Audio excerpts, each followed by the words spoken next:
Good morning, everybody. We are live from Denver, Colorado's Union Station.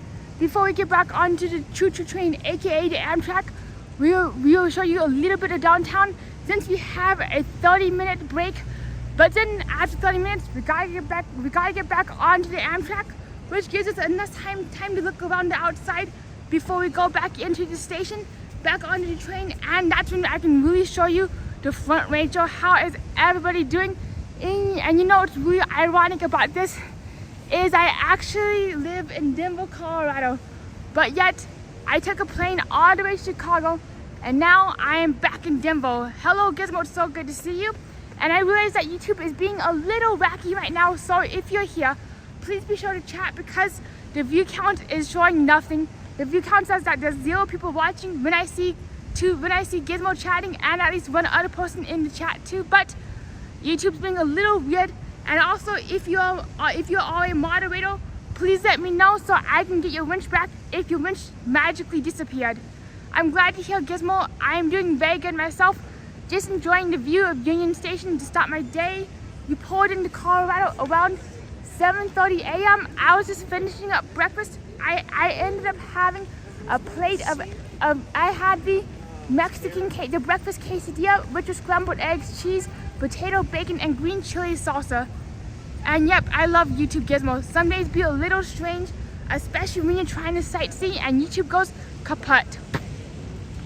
So this is the surrounding area. Good morning, James. How are you doing? We are live from really foggy and misty Denver, Colorado. Sometimes it can be a little foggy to start the day, but around 10 a.m., that's when the clouds go poof and magically evaporate into thin air. So let's go explore the front of Union Station. Why not? So usually during the summer events and summer months, the front of Union Station, usually in the front of Union Station, it usually is actually a really active party scene.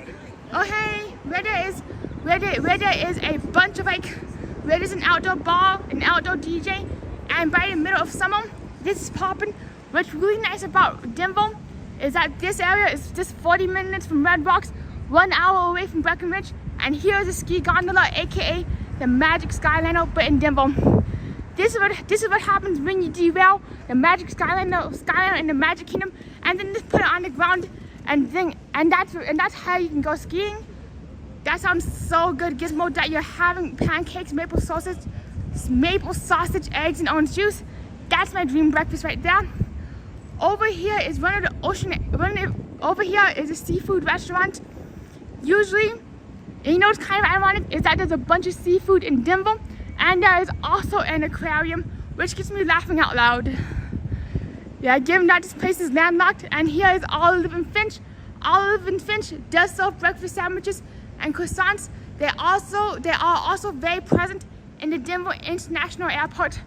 So over here is an outdoor plaza that you can walk around and just relax during the summer months. From what I can tell, you cannot set up a hammock.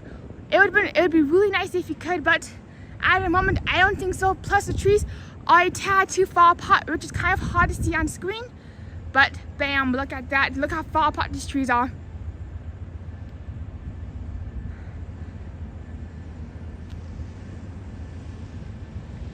Also, did you know that Union Station was established in the 1800s as one of the Midwest's biggest train stations? If anybody else would like to hear some more trivia about Denver, let us know. And thank you everybody who is here this morning. And for those who are watching the replay, thank you so much. And please be sure to smash the thumbs up button, especially if you enjoy these kind of walking tours and views around the city. This is definitely my hometown. It is so strange being out here, knowing that it is so strange literally taking a flight to Chicago only to be in Union Station less than 24 hours later. That is the magic of Amtrak. Sometimes in life you gotta go in a circle before you can move forward, and welcome to life. Yep, and another really wild thing about Colorado is usually the trees are not in blossom until mid-April or very early May. These trees started going in full bloom, kabam, within Yeah, within the second week of April, which is a little unusual. Plus, Colorado has had a warmer temperature. Over here is a fountain show. This is the closest you will ever get to Epcot's Luminous in Denver, Colorado. So that is what happens when you put Denver and Luminous together. You get the magic ground vinyl, and you get yourself a semi-epic Epcot fountain show. Usually these fountains are shut off between the months of October and May and April.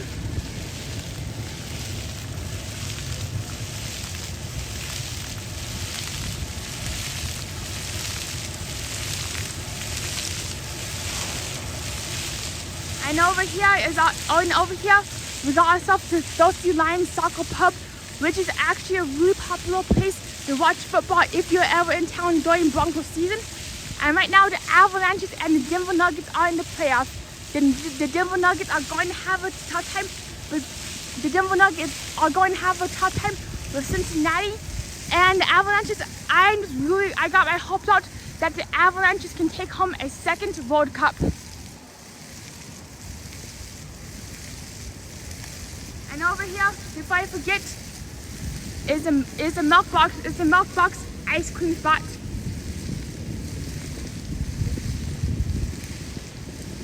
This is where they serve adult ice cream, and you can get yourself a scoop of ice cream, a cone of ice cream with 5 scoops if you like. Here are today's flavors, and these are the flavors that are usually served.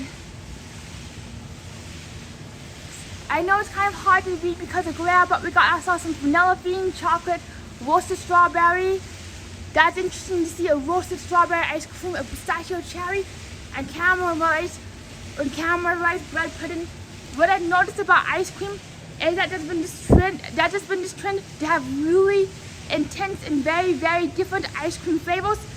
And I've seen it in just about everywhere in Denver, where you could get lavender ice cream, rosemary ice cream, just about any flavor of ice cream you could imagine.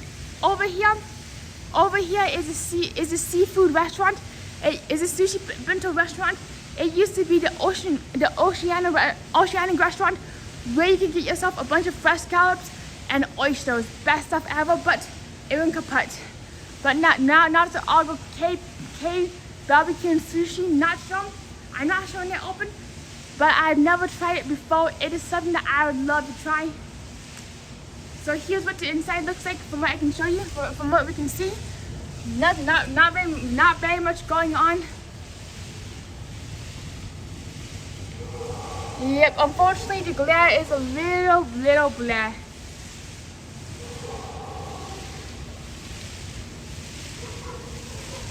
Definitely is yummy gizmo. I'm curious, how are you and Shay doing? And for breakfast and for lunch, I'm likely going to have the Southwest hamburger on the train.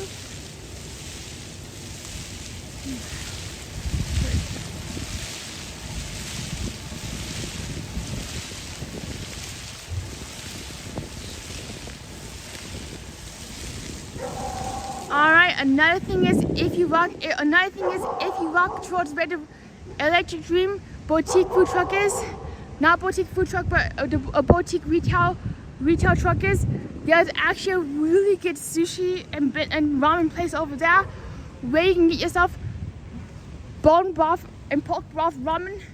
Absolutely delicious and out of this world amazing. I give that a 10 out of 10. I'm glad to hear, Gizmo, that you're both doing pretty good this morning, and you're very welcome. Speaking of which, how is everybody holding up this morning? I'm just doing some laps to get some exercise before we sit back on this train. And once we get back onto this train, we're not getting out until we get to Reno, which is at least another 12 hours, which is at least another 24 hours away. We still got at least 14 hours left of this train journey. It's a mighty long race.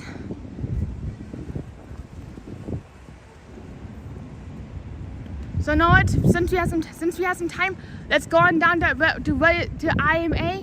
I've never seen IMA before, but right there, it's a giant ramen bomb.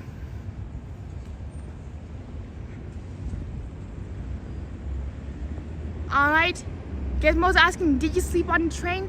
Yes, we do sleep on the train. We do have ourselves sleeper cars. And the biggest difference between a sleeper car and a bedroom car is that you get a full-on duvet in the bedroom car plus a seat. In the sleeper car, you get bunk beds. So that's the two major differences between a sleeper car and a duvet car. This is actually my second time sleeping on a train. The first time I slept in the duvet car, I believe the bedroom car, on the Silver Media going from Florida to New York City. And on this train ride, this is my very first time sleeping in the sleeper car. You know what's really ironic when it comes to franchises is just about how prevalent they are everywhere. What I find a little humorous is that when we were in Chicago just yesterday, over 20 hours ago, we literally saw a Hop Daddy, and guess what we see today? Voodoo Rangers and a drummer please, Hop Daddy. Another thing is there's actually a Hop Daddy around where I live.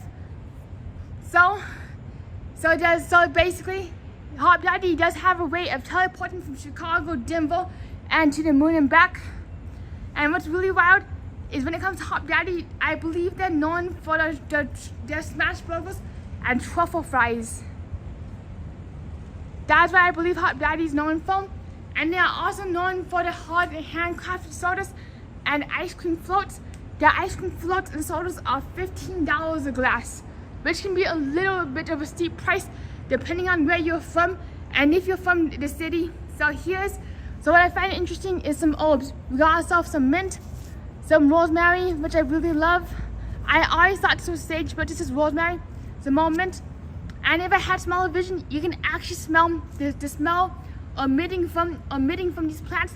One of my very favorite things to do as an autistic person is to rub my hands against the plants and sniff them. There's something so calming and so soothing about being able to feel the plants and just having to smell residue on my hands. Right now, we are actually still 4 days away from Disneyland. Actually 5 days away from Disneyland. But when we get to Disneyland, it's party time for real. This is just warm up. Another one of my very favorite native plants to Colorado and to the mile-high South African region in the countries within South Africa is yellow plants. These plants, this as you might recognize, as you might recognize, looks like it's just a bunch of broccoli, but upon closer inspection, you can actually see that this plant does bloom yellow, and this is where a bunch of earwigs love to live. So if you do not like insects, be very, very careful before you proceed. However, it has a very, very soft texture, and very soft lamb's ear texture, and it smells like a mixture of Laffy Taffy and mint. So this is what some yellow looks like. And over here, we got ourselves some native crab apple grass. Of all things, this is actually a crab grass that can grow really tall, and sometimes these grasses can get to like 5 feet of height, to around where my hand is, in comparison to the grass if you leave them untrimmed. Definitely exciting Gizmo. I'm so hyped over the moon. Be right back. Alright, good. We still have some time. Just gotta keep the time going, doing some time checks here and there. Let's check out some of these other native plants, especially if you're coming in summer season, late April, early May. This is actually an ideal time and place to see all the plants and blooms before it gets too roasting and too hot. Most of these plants are very decorative plants, I realize, that you can get at Office Depot and Home Depot allegedly. This plant right here is a very common plant. What I really enjoy about this plant is that it's easy to grow and that it's everywhere. And if you let this bush plant grow out, you can actually shape it into a bush, just like the tapestry you see in Disneyland. At Disneyland, it's a smaller attraction. There's just something really special about seeing. There's like something so special seeing seeing native plants with a fresh eye. And you know what's really ironic for me? It's usually when I come to the station, I'm either rushing to the bus, or I'm either rushing to another train, and I don't really get to enjoy the beauty of the station or the outdoors area, especially at this time of morning when it is so quiet. There's something really wild about going on a vacation, coming back to your home city, even for like 30 minutes, and then going back out. It just gives you a whole nother appreciation for what you see around you. And that's why, and this is also why I love recording and videoing everything I can, so that I can have a memory for the future. This does look like a plant that you can get. This does look like a native plant. I forgot which, but it is definitely not buffalo grass.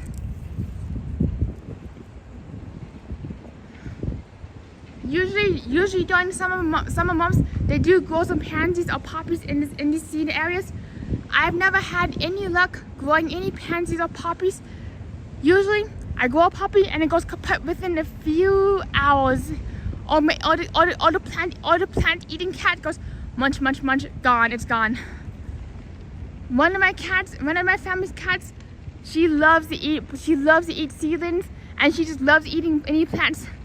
There was one point where I bought myself a really gorgeous house plant.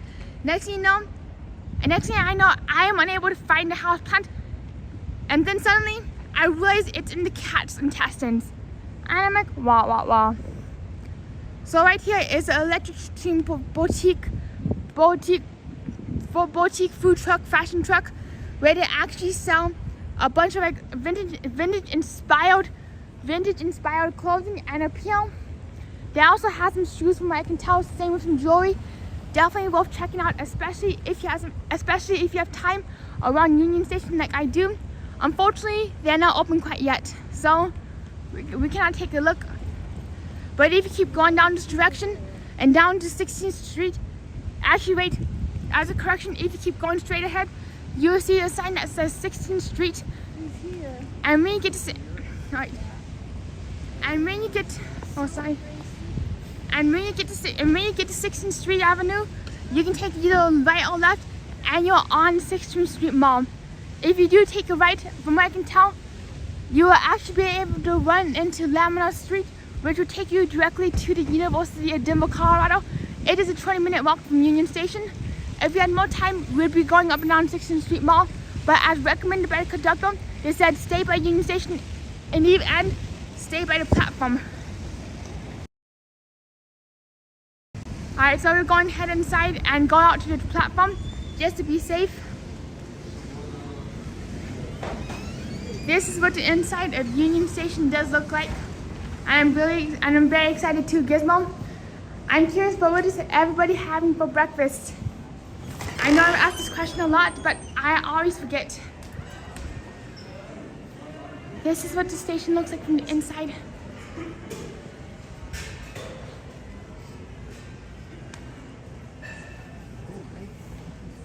And this right there is the terminal bomb. Usually they serve alcohol, and they do serve a full menu of food. They open around 10 a.m. from what I can tell. $1.90 per drink. This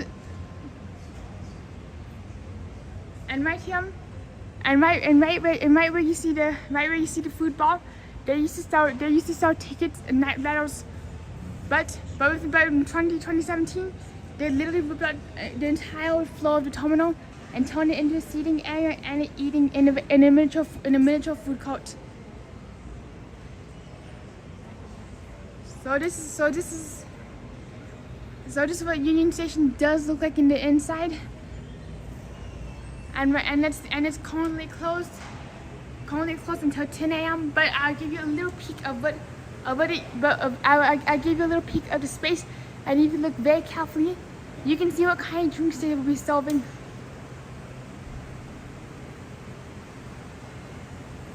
They do have a full bar and even a top shelf apparently. Hi. This is the secondary exit to the valet. and the Utopia lunch, dinner, and happy hours. Utopia did redo the menu. It used to be a tapas restaurant, but they completely gutted it, and now it's a tapas, soup, salad, and sandwiches. I know this may not be the most interesting thing to look at, but this is how I usually approach Union Station, and just to pass some time. I'm also really glad to be able to show everybody the reality of train travel, even if it means waiting for a few minutes in the train station. And this is the Spring in Spain event. If anybody happens to be around in April and May, eat Spain and drink Spain. Absolutely delicious. Definitely a foodies event right there. And I do recommend coming to Denver during Restaurant Week.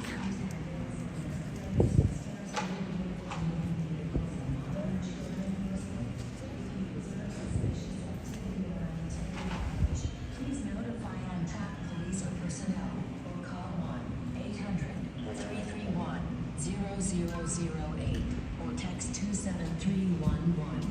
If you see something, say something.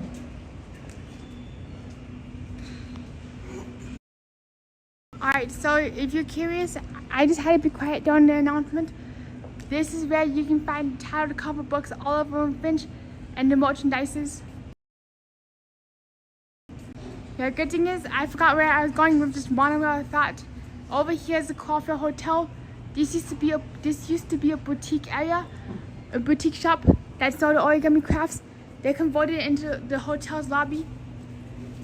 And let's see what's going on with like title cover books all over Finch and the merchants. This is what the back rooms of Union look like, allegedly. Just kidding. This is the bookstore. And over here we are all of Finchers. It used to be a restaurant called Snooze, which was a really popular breakfast spot. So much so that lines would be going out of the dome. Hi.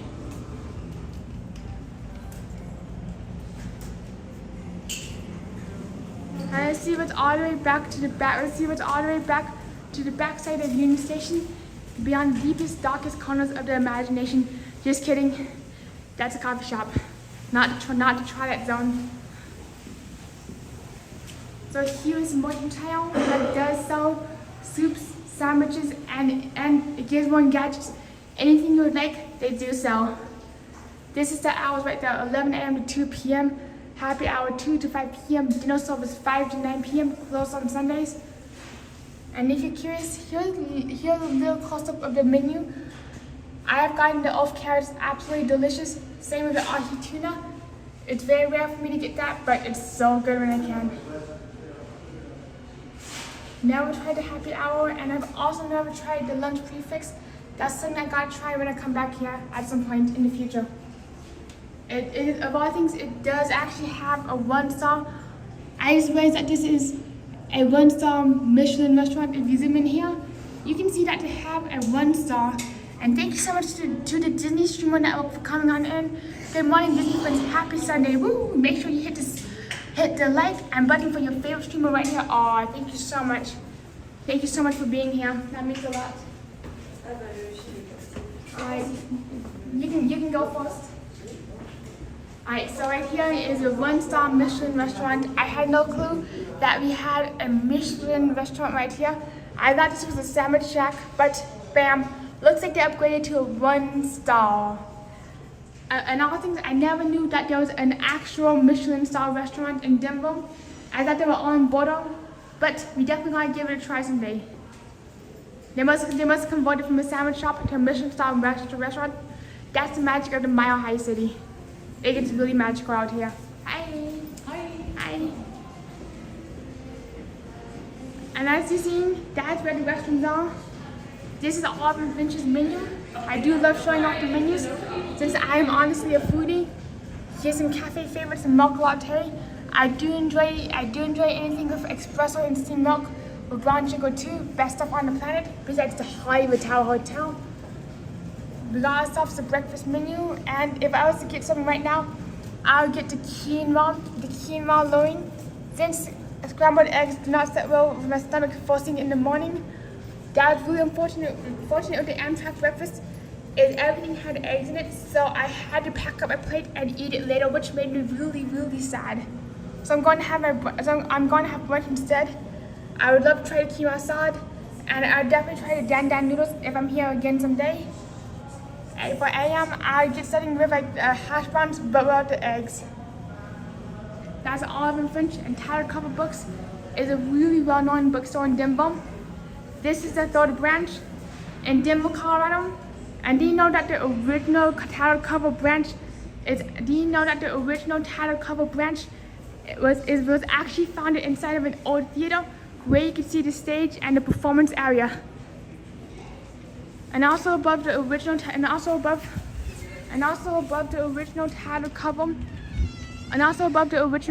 Cover was actually an entire Aspen-inspired restaurant. Unfortunately, that restaurant went away 15 years ago. So here we have some little boutique shops that are not quite open yet. Let's take a little closer look. Sometimes we gotta take a closer look into this situation. So you got yourself a beaten yellow flower in people's shop. This is where you can get your boutiques, allegedly. And the hours are from 10 a.m. to 6 p.m.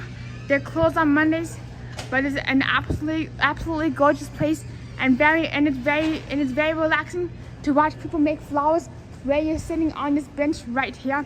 This is what it looks like when you're sitting on a train bench waiting for your train while watching somebody at eye level making flowers. It is actually very memorizing. I wish somebody was there so I could show you. Over here we got Telluride truffles.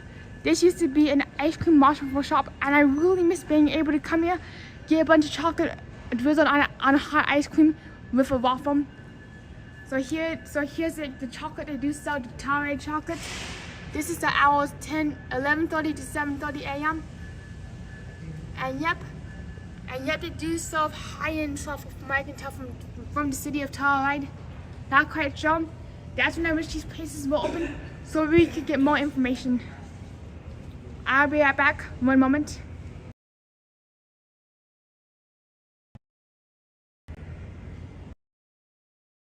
Soon we gotta get back onto the train just to be safe. Around 8:30 we're going to go back on the train, so this way we have a 10-minute buffer before takeoff. It definitely is expensive, $18 for truffle sauce. Unfortunately, even if I was to get truffle sauce right now, it would not make it through TSA in Los Angeles. So no truffle sauce quite yet. And you know what's really ironic? Is I keep thinking I can definitely get that since I'm in Denver. Nope, gotta go to the airport. So that'd be a very sad day. $18 worth of truffle sauce getting confiscated by TSA in Los Angeles. And Bloom is definitely a dessert bomb. Looks like he makes some, and based off the empty display. Hey, and based off the empty display glass. Don't make me go talk to him. And based off the empty display case, it actually looks like that they make all the desserts very fresh. Usually if the desserts are pre-made, they're usually on display already. But actually wait, let's take a closer look. If we zoom on here, you can see the mochi donuts, which have actually been pre-made. Looks so amazing right now. And over here is some of the dessert charcuteries and wines. I do see a chocolate wine, which sounds amazing right now. If I was to get a dessert wine, I would be getting the chocolate wine from like the middle bottle. Like if I ended up getting a dessert wine. Though that is like what they do sell out here. Ready over here? We're ready to stay tuned. Hey, stay tuned to the good times. I'm showing off Union Station to some of my friends. In China? Not China, but some of my friends on YouTube. I've been showing you the display cases. Hey, this is a very nice place. Thank you so much. Do you want to say hi on camera? Yes. Oh hey. Yeah, so we got some friends over here from Union Station. Yes, we're going on the old school cruise in San Lucas, Cabo San Lucas. So we're taking a cruise train to LA, Los Angeles, and then we're going to Long Beach and get the cruise ship. And we're going for 5-day cruise, old school cruise, 15 bands. Nice. So we're gonna have a good time. You will. And I'm from Denver right here. I came Sweet. here when I was a kid. I live here in Denver, Colorado, and it's a very nice. We got some nice young people coming and visiting our state, beautiful state. It's one of the prettiest states in the nation. Oh, it's pretty, and they got good Mexican food, the best Mexican food in the United States. They do, and I'm curious. Are you getting on the California Zephyr train? Are we what? What train are you getting onto? The Zephyr. I'm getting on the same train too. I'm going to Los Angeles right away. Yeah, that's so where are we're we. going. Yeah. So are we. So are we. Yeah. What time is boarding? 7:40, 8:45. That's Sweet. when it leaves. That's when it leaves. So it boards about 8:30. Alrighty, so I'm going to get on that. I'm going to get back on the train at 8:30. That's what I'm gonna do too. Nice. One of my biggest fears is missing the train, and I'm curious, where are you cruising to? We're going to California. Nice. She's going to sit. Or where are we gonna sit? Oh, where are you going? What cruise line are you sailing on? Oh, cruise line. Oh, it's Carnival. Carnival. I love Carnival, by the way. Best value and most entertainment. Oh, okay. Good. So you travel a lot? I do travel quite a bit, but I do enjoy. I do travel quite a bit, but I do often the sightsee around Colorado too on the bus and RTD lines. We're taking instead of taking the train and the plane. I mean, the plane's so expensive now, It is. and so in the train, if you're not in a rush, we're gonna stop 16 times, 20-minute stops, Whoa. and that's good. It's a little journey. Who's in a rush? We're in no rush. It's nice to see the in and out of the canyons, the little towns. That's what's good about it. Instead of just going through and don't see nothing, Yep.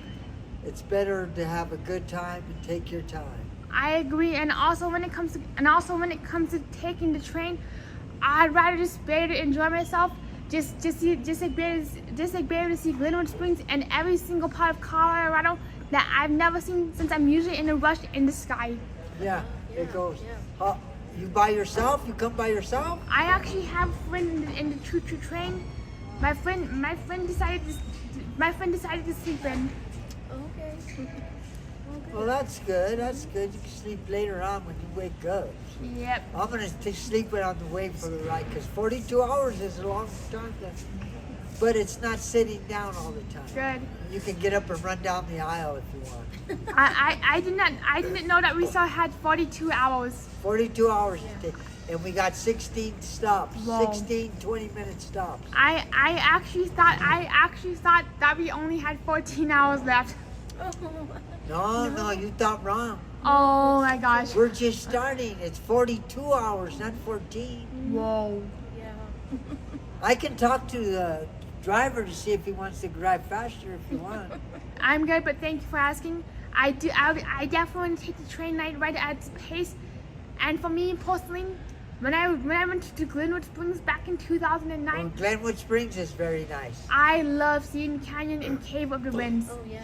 Yes, they are very, very nice. Beautiful. Colorado Springs is pretty too.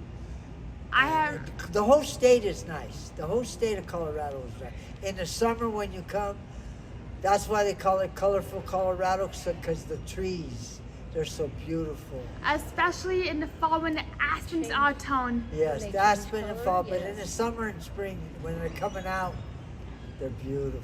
They are. Well, I- welcome to Colorado, and I'm glad to see young people coming here and enjoying themselves. Same here. I do love Colorado. Matter of fact, I've been raised in Colorado for 25 years. The state has changed so much since 2000. Oh, Yes. Yeah, it has. I've been here for 77 years. I know it's really strange, but do you know about Blinky the Clown? Oh, Linky yes. the Clown, yeah. Yes, happy birthday to you. Happy birthday. Yeah. Well, keep singing. You sound Happy good. birthday to you. Good morning to you. See? Yeah, What boy. is your name? My name is Tony. Tony, this is Teresa, my beautiful girlfriend. Aw, And I'm Leonard, nice to meet otherwise Leonardo. you. Leonardo da Vinci. Hey, there you go. I'm a Oh, painter too, You are a secret painter. among other things. I was thinking Leonardo, the turtle, what is it? Hey, Mutant Ninja Turtle. Woo! Ninja Turtles. We also got ourselves the a, Ninja Turtle. we got ourselves a secret Ninja Turtle right now. Right here. I'm ready to jump up on the counter. Yep. Anybody come, I'll look at them. I'm ready. And get these giant turkey legs. That'd be great. And I like the way you got your camera right there. You hold it and everything. You must do that a lot, huh? I use this a lot, and the reason why I love recording, is so I can keep memories in my life. Oh, nice. You should. You should. Yes, this way I can go back and look at it, and so I not And you remember. go places and you do things. You only live once. You do only live once. And make the most of it. Make the most of it and do the best. I found myself, I got me a good woman here. And that's the most thing it is.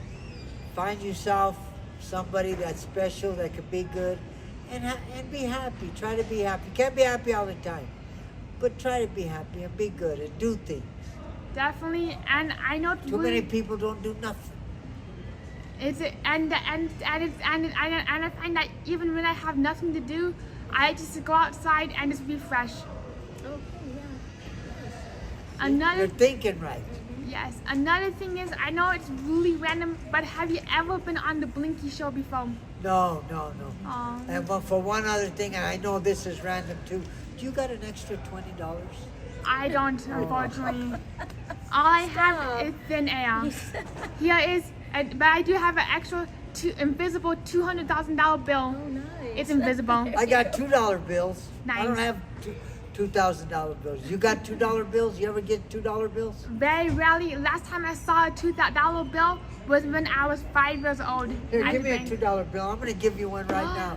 And I want you to keep it and you remember that. What's my name? Leonardo da Vinci, Mutant Ninja Turtle. I'm going to give you a Woo! $2 bill. There you go. Thank you so much.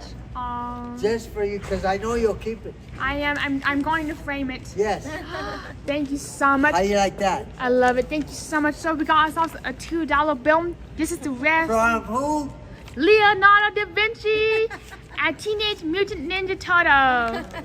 It's So- 8:21, so we go board and Yeah, we want to should go now? Yeah. Alright, so this is what a $2 bill looks like up close. The rarest thing on the planet. One of them. There's not very many of them around. We got some. That's good, huh? It is really good luck. Yeah, they are. See, and somebody gives it to you. Just is it there? The train? It is actually outside. It is actually outside in the middle of the tracks. It does take like a few minutes to walk through. Let's go get it. Go stand over there because it's 8:20. LA 25. I don't mind waiting. 5 more minutes, because it's cold out there. It is 32 degrees right now. Let me go. I'm gonna look at. Yeah, see if it's there. It's 32 degrees right now, and it's going to get to 29 degrees in the mountains. See, lucky I got me a good woman that's real warm. I'm lucky to have a pink flannel synthetic Ooh, jacket. and I got this. I like this. Nice go Broncos. Huh? Denver Broncos all the way, huh? Yes, let's get to the Super Bowl, please and thank you. Yes. And see from your Hollywood Towers. This is the Hollywood Tower Hotel from Disney World. Oh, really? I do love Disney World, and You got a big family? I actually have a really big family out south, but my family is very small in Colorado. See, that's good. Colorado's good. Colorado's nice. Denver, I live all over. I'm from Denver. I came by here when I used to come by here when I was a kid. Downtown, everything, it's all changed. It has, and I remember back in 2008, before Colorado got really industrious, is that you could drive from Westminster to downtown Denver in 20 minutes. Now it's an hour with all that traffic. The last time I came here to Union Station was in 1955. Wow. The same year that Disneyland opened. 1955. That's a long time ago. That's a long time ago, huh? 70 years ago. Wow. And, Jesus. and what's really wild is that You don't work? How come you don't work? I'm actually in between jobs right now. I've And been retired for 27 years. congratulations. That's good. I It haven't is. done nothing just it's not there yet. Yeah, let's wait because why stand outside? Yeah, it's because it's cold. Yeah. It's cold. See, look at her Nuggets. See, Go Nuggets. Denver Nuggets. I hope to make it through the playoffs. So do they we. lost last tonight. once we get there, is it tonight's the game? It's going to be on TV, so go to the bar. I'm going to be watching playoffs tonight. Yeah, go watch it in the bar in the train. Who are the Nuggets playing against? We're playing against Portland. Check it out. Portland, Oregon, or Portland, Maine. No, Portland Trailblazers. Well, Amtrak reminds passengers when using stairs or Portland, Oregon. escalators to Listen, hold on to Portland, your Oregon. hands. Please keep your eyes on your path and limit distractions while walking through the station or on platforms for your safety. If traffic one of my biggest fear is missing my train or bus. I've done that so many times on mass transit. Ooh. Yep, I don't have a car. Oh, that's. This guy, he didn't. We were going to Miami one time, and he forgot his wallet. So he Oh, had no. his wallet, and he couldn't get on the plane. So we had to leave him behind. Oh no, poor So you guy. left me behind? Yep. That's when I went to jail. They got me No, for sir, you did not. mistaken identity and took me to jail. Oh my That's gosh. false. That's false. Just like the Pink Panther. So when he, I so told he them I took was the a next- Big Panther, but they so didn't then he, believe me. so then he had to take another plane the next day. Oh no. So we met him. He met us over there. I had Oh to my stay in gosh. jail for 24 hours. And did not. yep, he did. He had to stay. And he got sent to Casa Bonita, and he had to stand behind the bars in Casa Bonita. Yeah. And while he was in And what's my name? Leonardo da Vinci Casa Bonita. You are so crazy. So when it came to the Casa Bonita jail, were you able to watch the skydivers or get chills? Also papayas. Sopapillas are Those good. are good, yeah. That I'm The glad. best place to get a burrito in Denver? Camargo's. Where is that? On 44th and Cuevas, North Denver. I will definitely go there next time. Next time you come in, you have them take you to 44th and Cuevas, right on the corner. It's called Camargo's, right next to the liquor store. The best burrito in town. Yummy, yummy in my tummy. And you tell them Leonard sent you. I'll say Leonardo. And they'll give you a good burrito. How often do you go there? I go there at least once a week, once or twice a week. What city is that in? North Denver. It's Denver, North Denver. Alrighty, I will keep that to memory. It's about 4 to 5 miles from here. That- North side. It's based on the It's by schedule. Federal. Go down to Federal to 44th and go east 4 mile and it's right there. I will definitely do that. And I'll see. And isn't that the place where if you get the right burrito, it will give you Ninja Turtle powers? Plus, if you eat too many of them, it gives you diarrhea too. Oh, stop. Don't Or go you that or you far. get turned Don't into go that far, Spider-Man. babe. She's gonna post it. You're gonna Well, be on that's the- all right. Okay. That way, more people will go to Camargo. I'm curious. Just don't eat too. I'm curious. When you go to Cabago, what's your go-to burrito? Just get you a green burrito. You like cheese? I love an avalanche cheese. Or just tell them you want a burrito with cheese inside. It's a Bean burrito with with cheese chill- inside green chili. in a wrapper to go. I will do that. Because they put it in foil. Otherwise, if you don't, it falls all over you. Good to know. And there was one time when I was trying to eat a burrito, the wrapper broke and half of it fell onto the floor. That's why you have a foil wrap Yeah, you so have that some it doesn't foil fall out. Okay. There's a difference. You Okay. Yeah, they don't play tonight. They play tomorrow. They play The tomorrow. Nuggets The Okay. Nuggets. Who's and playing? Minnesota Timberwolves. The Minnesota Timberwolves. So we'll meet at the bar Next tomorrow. matchup And tomorrow. It's Yeah. going to be really tight. It's going. Hello, music and theme park. It's going to be really, really, really tight. And they say that is unfortunately a very slim chance for the Nuggets to win over the Minnesotas. but we can get them. Let's go. Yep, we got this. Nice to meet you. Nice to meet you too. Safe travels. We will see you. We will see you in the bar tomorrow for playoffs. Okay, go. Come on and get on the train. Alrighty. Do you mind? Miss another train. Do you mind if I follow along so I don't miss the train?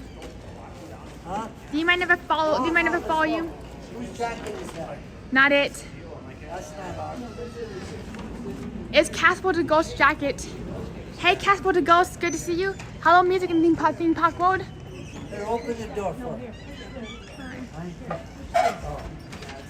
Oh, okay. Thank you. Thank you so much. Thank you. Thank you so much. So I'm curious, why do you end up going on, how come you end up going on the train? Just an area. And we wanted to I'm lucky just to go a bit off the ride job, and the that train, might just a little to too ride it. So that way to have a vacation is ride the train and then go on. I know.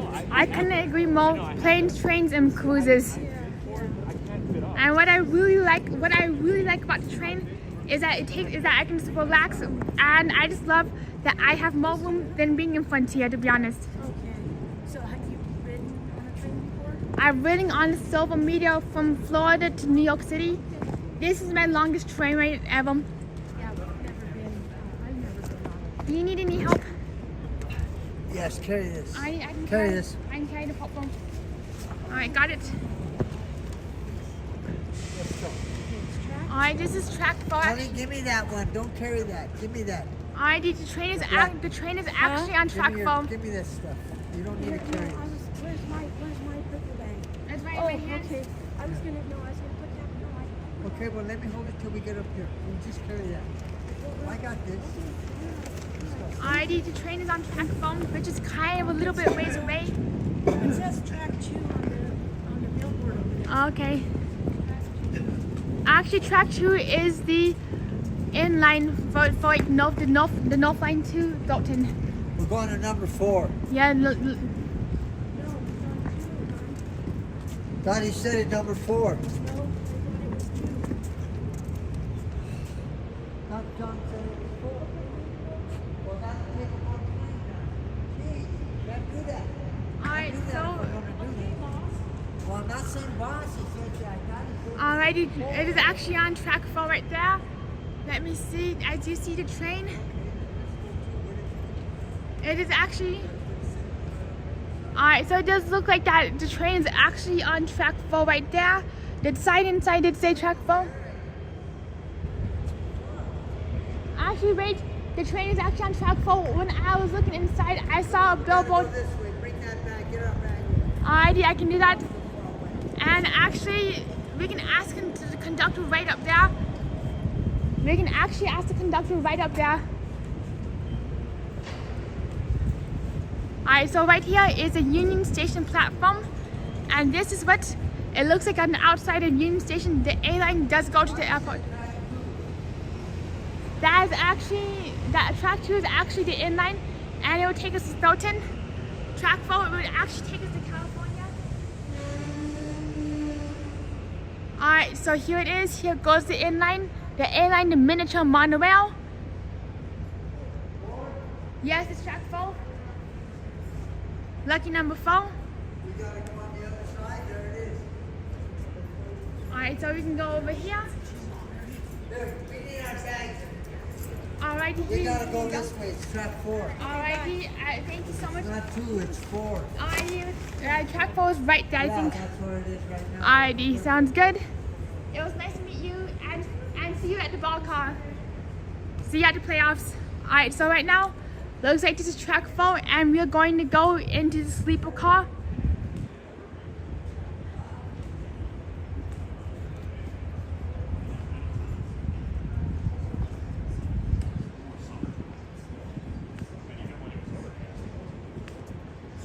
Hi, is this the California train to Denver?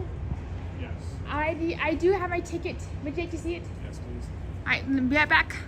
And have you been to Epcot lately? Right now we're going to sleeper cars. I just had to scan my ticket in, and now we're back in business. So over here is the Union Station train schedule, and this is the Union Station train schedule.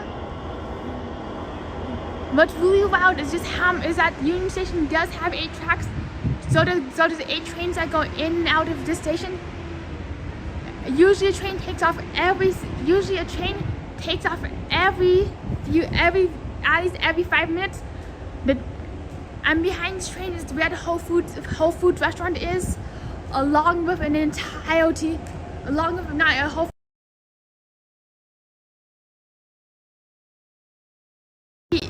Along with the W and E line. So alright, so that's coach class. We gotta get on this track some way or another. It's a little bit of a long train, as you can see. Hello Matt, it's so good to see you. How are you holding up today? And right now we're just walking all the way to the sleeper coach where the conductor is, so we can get right in. That's the lounge car. That's the lounge car. That's where we will be watching the playoff small between the Nuggets and Minnesota. Thank you everybody for your patience this morning as we get on board this train. I realize that this is a little bit earlier than usual, but I do enjoy showing the whole experience. Alright, come on, where's the sleeper car? This is the long. I didn't realize how long an Amtrak was. Hi. Am I good? Alright, we can get right in here. Alright, let's see how to get upstairs. Alright, now we can go upstairs. Alright, we're back in the train. We're going to see where Keith is. Hi. Alright, let's see. Yeah. Hi. Hi. Yeah, is what way to these bar car, not bar car? Which car? What way to the observation deck, please? Thank you so much. I'm glad to hear Matt's gambling. This message is coming from the company. Alright, so this is what the train looks like. This is the dining car straight ahead.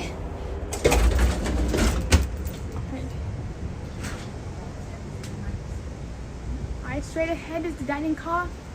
And we'll get back to the chat after we get through the observation deck. Ladies and gentlemen, this message is coming from the company. Fresh cup of coffee, orange juice, apple juice. Take out the lunch card. Hi Keith, I'm back. Hi, perfect timing.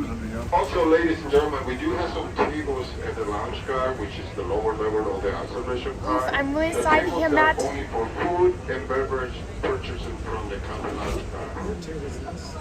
I'm very sorry to hear Matt. That really sucks. I cannot believe how mean the machines can get. Food and beverage purchasing from the company lounge car. It's wild how mean the machines can get. Please open and serve it. I'm also curious when it comes to the machines. What machines do you end up having the best luck on? Uh-oh. I'm looking for my charger block. Actually, wait, it's in my other pocket. Yep, I can be a little bit of a hot mess at times. And sometimes the machine I don't have the best luck on is Dragon Link and Buffalo Gold. I have the better luck on the original Buffalo on an Aristocrat MK7 machine on penny denominations. Filing for me is hit or miss. I don't have any luck on Lightning Link either.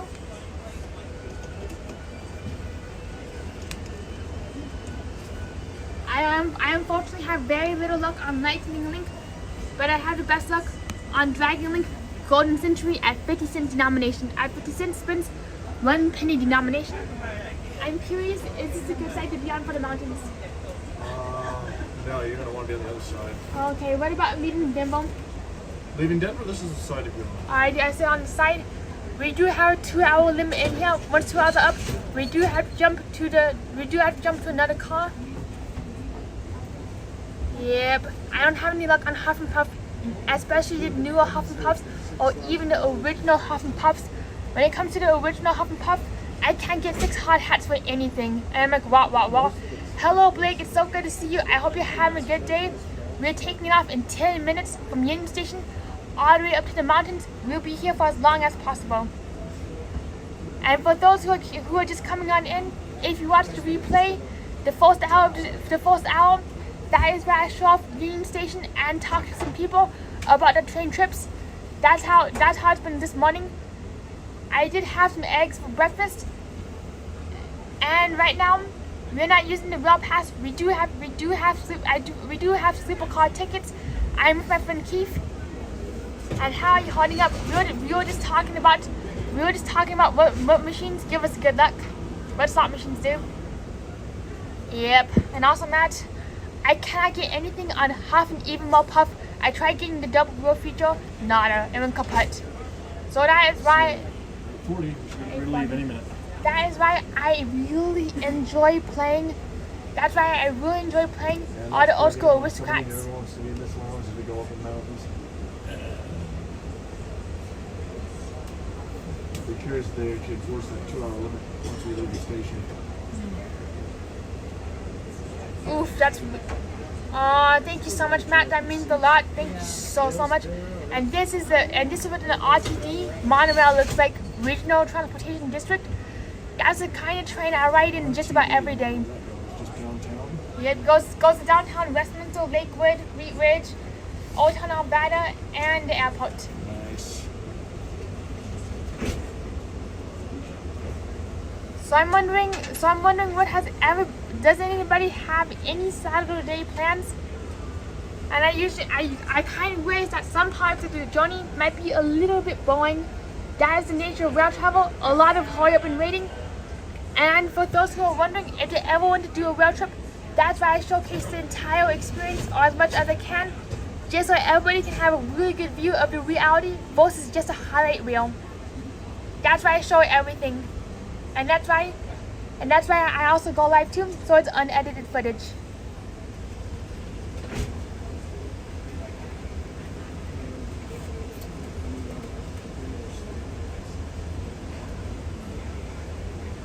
Alright, and just any moment right now, please keep your hands and feet inside the gimbal at all time. We're getting ready to take it off to go to the front range in Colorado. I'm really looking forward to this part.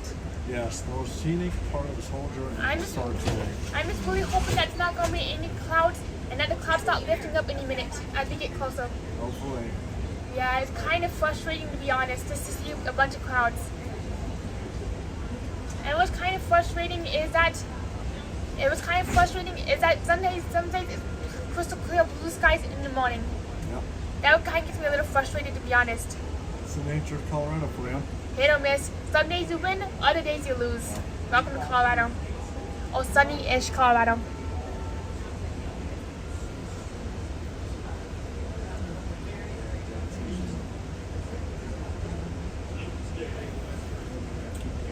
It definitely is mad. It gets me out of the house and keeps me active. I honestly get really bored if I'm cooped up in the house all day, so that's why I try to stay as active as I can.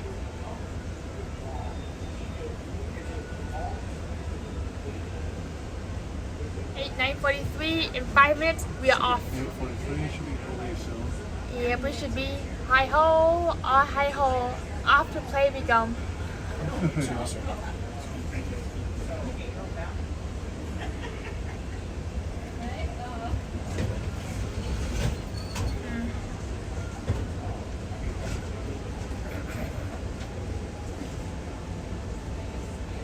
Yep.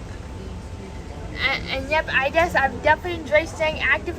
Whenever I stay in my room for too long, even if I'm scrolling on my phone, I get so bored. I'm like, I just have to go outside, get some fresh air, or just do another project such as building a one-to-one replica of the Hyatt Tower Hotel. This is how I spent my time before I went on this trip, was building this thingy. Here it is. I spent my time building this thing. And Blake is asking, did you start the train journey in Chicago? Yes, Keith and I, we started our train journey in Chicago, and we did not go to St. Louis. I thought we would be going to St. Louis, but instead we went to Lincoln, Nebraska, and Iowa, which was pretty far away from St. Louis. And also another thing is, I just find it ironic that I flew to Chicago, and now I'm back in Denver. Since I flew from Denver to Chicago, what a life! The irony of life. Boop.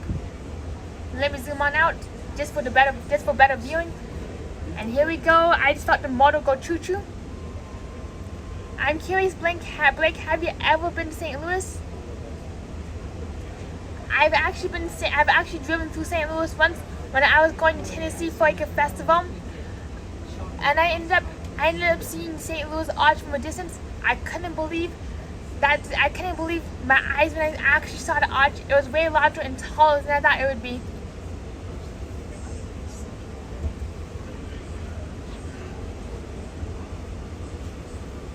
And yep, destination is Disneyland. In just 42 hours, we'll be in Sacramento. Another to spend some time in Sacramento, and then it's destination Disneyland. I can't get enough of Disneyland either. And Blake, I'm curious, have you ever seen the arch before? I would really love to see a close-up of the arch. I've never been to St. Louis, but I've been driving through it before, so does that count? Nothing can stop us now. And whenever I see a train, all I can sing is "Nothing Can Stop Us Now" and "Engineer Goofy." That's so neat, Blake. I didn't know that you lived in St. Louis. For some reason, I thought you were closer to the Pittsburgh area. So I'm curious, how far is the flight from St. Louis to Orlando?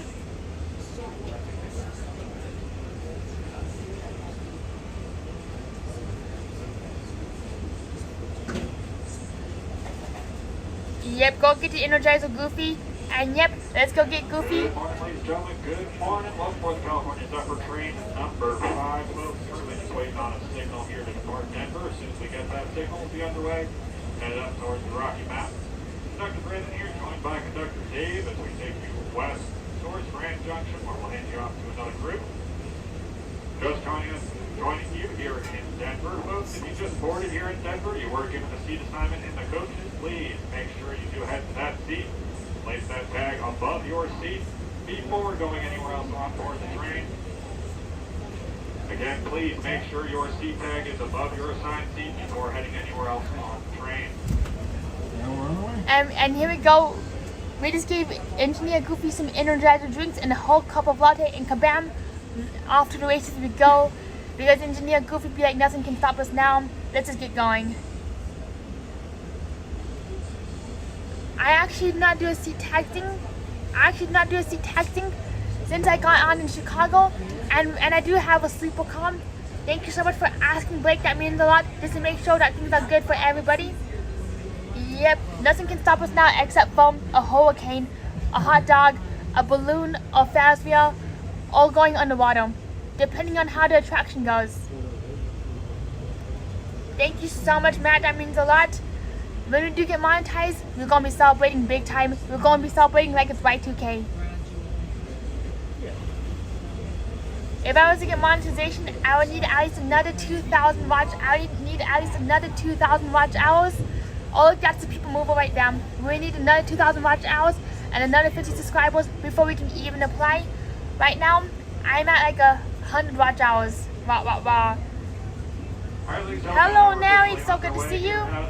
We're going to go over some of the safety rules, quick refresher, folks. On board the train, there is absolutely no smoking allowed. That includes your e-cigarettes and vaping. We'll have opportunities for you to step off with fresh air with cigarette smoke break along the way. We'll let you know when those are. Also, folks, this is a federal entity. Amtrak does follow federal laws, so when we do those fresh air opportunities, it is cigarettes or tobacco products only. Again, if you brought anything else, you may not smoke or consume it there on the platform during those fresh air opportunities. Also, folks, if you're traveling with your own source of alcohol, you may not consume that on board the train. Please keep that out of sight in your bag and cannot be consumed in your coach's or in your observation. Oh, thank you so much, Nary, and hugs to you too. So good to see you. Reflects that. If you do have a device, you must have headphones attached to it or the volume completely down. And yep, we need to get the bright line speed at 152 miles per hour. On board the train, that is for their safety. When you do get up from your seat, make sure you're wearing shoes at all times, looking out for those candy-strap handrails, seat backs, anything to maintain an upright stance. And folks, there are pamphlets located in the coaches as well as the sleepers with more information about the train and equipment. Restrooms are located on the lower level of the coaches and the sleepers. Again,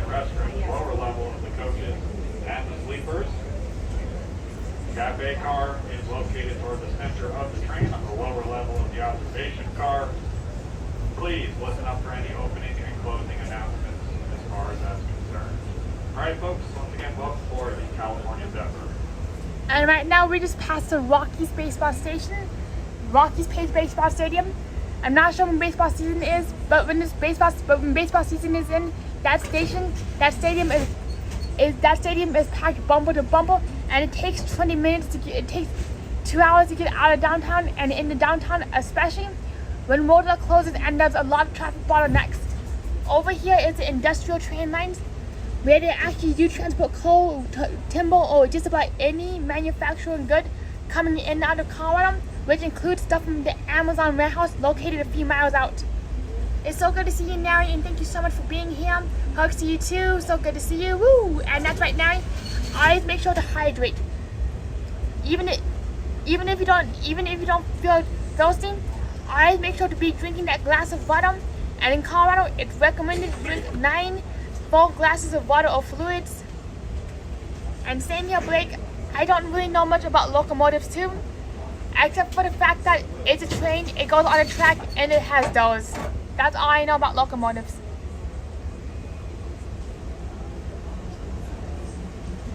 And thank you so much, Nary. I'll continue the live streams, I'll continue the good times, and we're going to be partying until the Wi-Fi goes kaput today. Not sure when it's going to go kaput, since we're going into the mountain range, and right when we get into the Rockies, bam, the Wi-Fi could go gone in any minute. Poof, just like that. But hopefully we can continue to overcome and last for as long as we humanly can. Worst comes to worst, everything goes kaput when you get to the mountains. I'll just do some videos I just do some videos. Goose just hanging out right in front of us. What's in front of us? Canadian goose just hanging out right Yep, there. we got ourselves a Canadian. I wonder how Canadian goose got to Colorado. That's what I'm wondering. Like, this doesn't look like Canada. Yep, I actually do have train Wi-Fi, but the train Wi-Fi is dependent on the cellular services. Once cellular services go kaput, so does the train Wi-Fi, just like on a cruise, unless they're using Starlink. But I don't think they use Starlink right now. No, they don't. What service do they use? They just use their own Wi-Fi, and even that could be spotty at times. Once we get into the mountains, we'll definitely lose data connection. What about Wi-Fi connection? The Amtrak Wi-Fi will still work. It just sometimes will be on and sometimes it won't work. Yep, I think it's all dependent on data signals, so that's why I'm staying on data, just pure data. Yeah, data's definitely better. Yeah, Blake says you gotta bring your own Starlink and satellites whatsoever. Yes, especially when you're going through mountains. And this is why this is gonna likely be our very last live until we get to Sacramento in 42 hours. So you get you likely get a 40-hour break from me. Then when we get to Sacramento, it's back to partying. It's game on again. And here we go, we're starting to move. We got this big freight train right there. It looks like it's a mile long, that freight train does. Yeah, it does. I don't even know where the front of it, oh, the front of it's way over there. Yep, it passed us like a few minutes ago. I wonder where it's going. Maybe it's going to Chicago. The irony. Our very first Disneyland live is going to be May 1st at 8 a.m. That's when we're going to be rope dropping that park.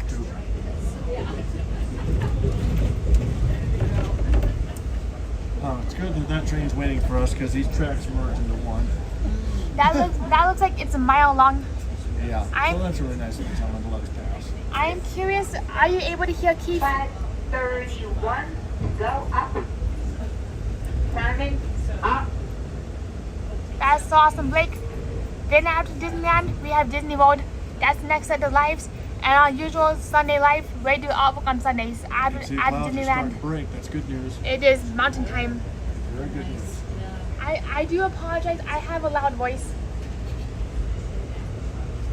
Monorail. Alright.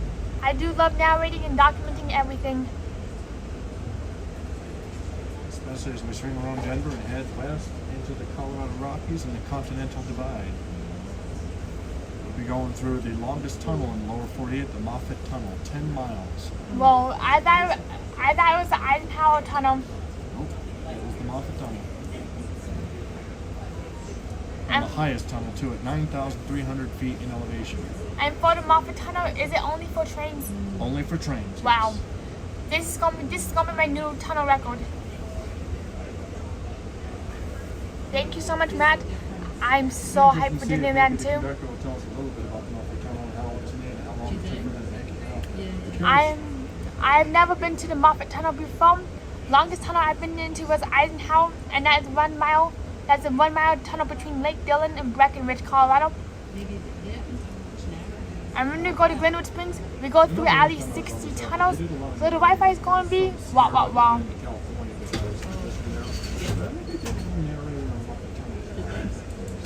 I'm glad you can hear Keith.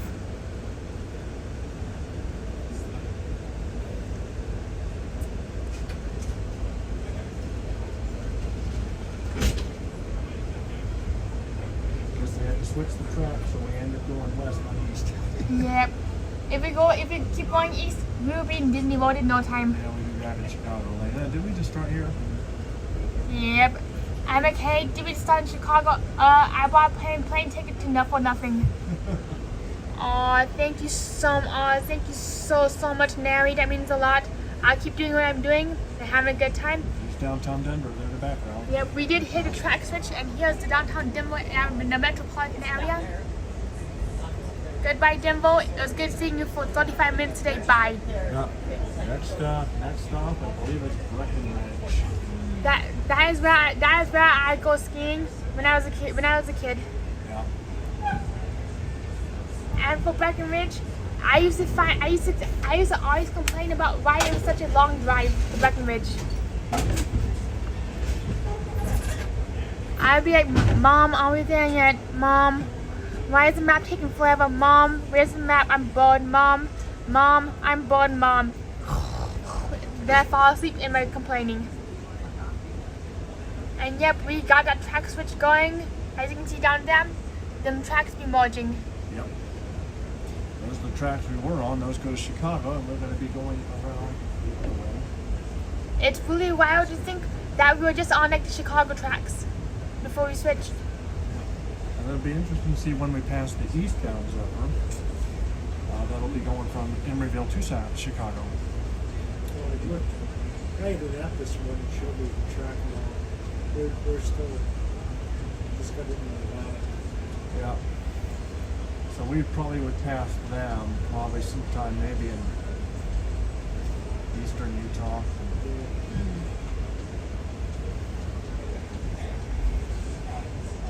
I wonder if we're going past the Amtrak going the other direction today. That's the big question. We'll find out soon enough. Yep. And when you see the Amtrak going the other way, yell slug bug. Slug bug red. What's up, you guys? You guys can share the table. Alright, start to move. Yep, and see that very tall building right there with see that really tall building right by the power lines? That is near where I used to work as a bar bus many moons ago. I was a bar bus doing dishes out there. Unfortunately, the bar that I worked at ended up closing down. So I ended up working at a pizza place. Worked at the pizza place for a while, and then another stop.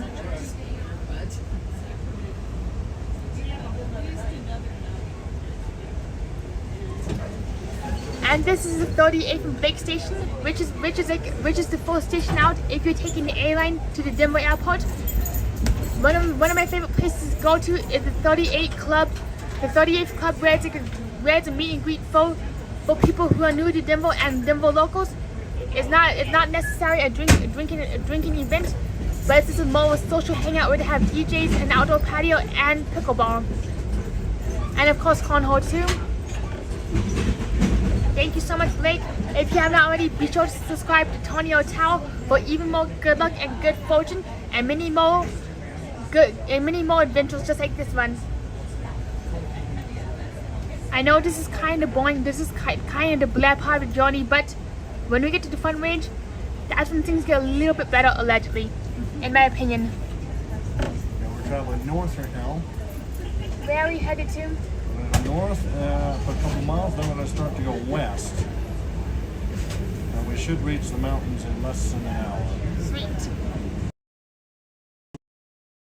Alright, here we go to the moon. Looks like Santa Claus got a lot of packages to get delivered to. This be heading to the North Pole, I think so. A lot of cargo. It is with a lot of presents. Yesterday we saw Santa Claus's coal deliveries. Yeah, Today we see Santa Claus's present deliveries. This is definitely the most industrial area of Denver I've ever seen. I've never seen the backside of Denver before. The 10th wonder of the world besides water. This is definitely not the ninth. This is definitely far from the ninth wonder. This is definitely far from the ninth wonder of the world. Otherwise, we would be in the ocean right now. Do you know that Denver used to be in the ocean? Do you know that Denver used to be part of the ocean? Which is why you can find fish and plankton fossils from over a bazillion years ago, in my opinion. Or like Amazon, Subway. Oh, yeah. Amazon, and probably gonna find Walmart and stuff. And we got another train behind us. It looks like it's oil. Maybe it's diesel. We got all the gadgets and gizmos. Look at these treasures. Matt says, next time I go back, I'm playing quick hits or double, triple diamond. Huff and Puff has been destroying me. I don't recommend Huff and Puff for that reason too. And I do recommend 3-wheel double diamond on a max bet. Not a max bet, but playing all lines on the minimum bet. And right now we are leaving Dino Seattle. Thank you so much for asking. Good to see you, cruising theme park guide. How are you doing this morning? I also have the best. I don't have any luck on the quick hit 3-wheel slot machines, but when I used to play, I had better luck on the 5-wheel J24 Wave Valley cabinet. I always had the best luck of the original quick hits.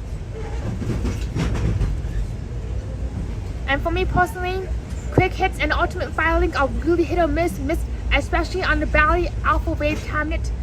That's like one of the auto cabinets that I enjoy playing on when I used to be in slot machine graphics in Outlook. That was my previous special interest besides the Hollywood Tower Hotel. Yep, I prefer 5-wheel, and 3-wheel quick hits are really rough. Whenever I play 3-wheel quick hits, I cannot get any of the quick hits to hit on any of the wheels, which was very defeating. So psychologically, I prefer 5-wheel quick hits. And we are going to DCA right now. Hello, Janet. It's so good to see you. Woo! Thank you so much, Blake, for sharing the Disneyland link. And be sure to boop the thumbs up. Especially if you want to be notified. Sweet. The mountains. We're on the right side of the train. The best doing is climb. You'll see the valley down below. So this is the side you want to be on. Yep. And be sure to thumbs up all the Disneyland streams so you never miss a Disneyland stream. YouTube also loves when you Turning west. Go west in the Navy. Village People Party. Downtown Denver, which is now behind us. Thank you so much, Blake. And be sure to smash the thumbs up on all the Disneyland live streams so you never miss a Disneyland live stream. YouTube likes when you thumbs up live streams way in advance. It just keeps the party going. Hello, Janan. It's so good to see you. And Janan says, I won a major on Firelink weeks ago. After that, I had horrendous luck on that game. Oof, that's really rough. For me personally, when I win big on a machine, I tend to not go back on that machine or go anywhere near it. Since I just feel like that my luck in quotation marks have ran out.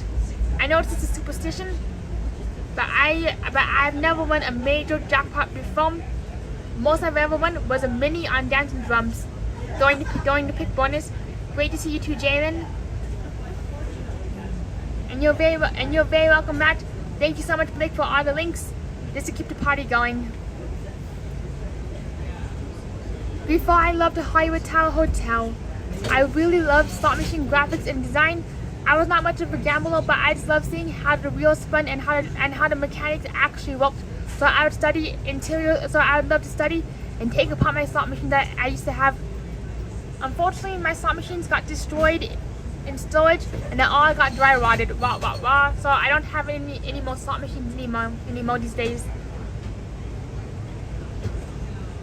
I'm curious, why is this the good side of the train? Well, because as we're climbing, you're going to want to be facing east as we're going up the side of the mountain range here. Sweet. Now we'll be facing east because we're going to go north as we climb the mountains before we turn west towards the Moffat Tunnel. That's so wild. And isn't there 66 tunnels between Denver and Glenwood Springs? There's quite a few tunnels. We actually will have one coming up in just a few minutes. As it looks like we're going to be going underneath a part of Denver. We might lose signal, but hang tight, everybody. We will be back right as we pop out of that tunnel. Oh yeah, did you know that I-70 was supposed to be underneath Denver? Looks like this is the Clear Creek G line that goes to Mineral and Old Town Alberta. That really sucks, Matt. What happened on Huff and Mopop upgrade? I'd be so mad if I got. I'd be so mad if I got a low paid super mega hard hat. I'd be like so bleh. I'd honestly be sobbing if I got myself 6 hard hats, put on the honest book to get the bonus, and then get a bonus bus instead. Yep, I would be so mad if I didn't get a single mansion. Mansions. That's what I call them. Because when you get a mansion on Huff and even more Puff, you're eligible for the grand jackpot. I'll be sobbing. And same here, Matt. I do love the view too. We got another 40 hours to go and counting. Yep, I don't get it either. I don't get why they put the super mega hat on the ultra wheel. They should have mansion, and grand. There's probably $1 million homes there in the distance. It has to be. Is this Loon's Lake?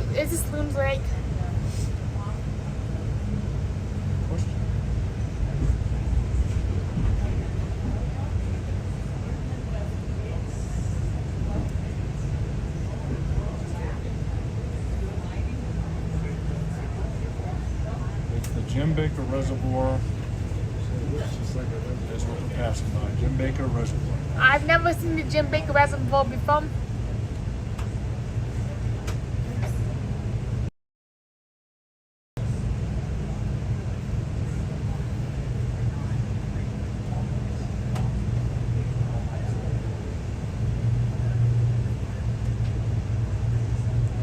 Downtown Denver is to our southeast. As we're heading towards Arvada and Lakeside amusement park locations. I'm trying to figure out where Lakewood Amusement Park is going to be located. It'll be south of us. We won't see it because it's going to be about a mile. Oh, okay. I really miss Lakewood Amusement Park. Actually had all of its neon lights lit up and working. It used to be the city of neon. Unfortunately, all the neon lights stopped working around 2008. And you gotta get back to Disneyland, Matt. I would love to show you around Disneyland and Disney World. I recommend riding the Hollywood Tower Hotel, aka the Tower of Tower, at least once. Even though the drops can be a little bit much, the drops actually last for 40 seconds of discomfort.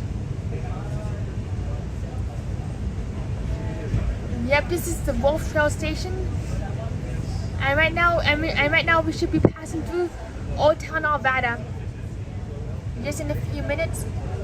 I just find it really wild how quickly how quickly Denver has morphed into suburbs. That's how massive Denver is it can go from skyscrapers country and still be considered Denver County, and that includes Allen County too. It's still seen as Denver. Allen County is like a good 6 miles away from downtown Denver. Oh, you gotta ride that tower. I'm curious, Matt, what do you like about the Tower of Tower?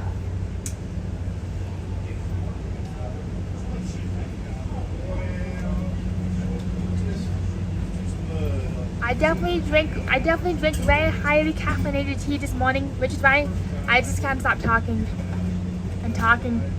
some more. We are roughly 6 miles from the base of the Colorado Rockies, so we are getting very close. I wish you could see the mountains. Yeah, not yet, but we'll probably see those in a few minutes. Yep, I wish there was a way to see out front of the train, just like what they do at the just like what they do on the airplanes, where you can have it in front of you on the screen. Same here, Blake. My favorite episodes are the Tower of Terror. Even though it's technically not an episode, I find that the Tower of Terror is like an episode within its own right, even though it's like a three-dimensional, no, interactive episode. And if you open the doors, if you can find it in mint condition, yep. There's no drops on Mickey and Minnie's Runaway Amtrak. The closest thing we got to a drop is going through a tunnel and underneath a basin, allegedly. One tower rules them all.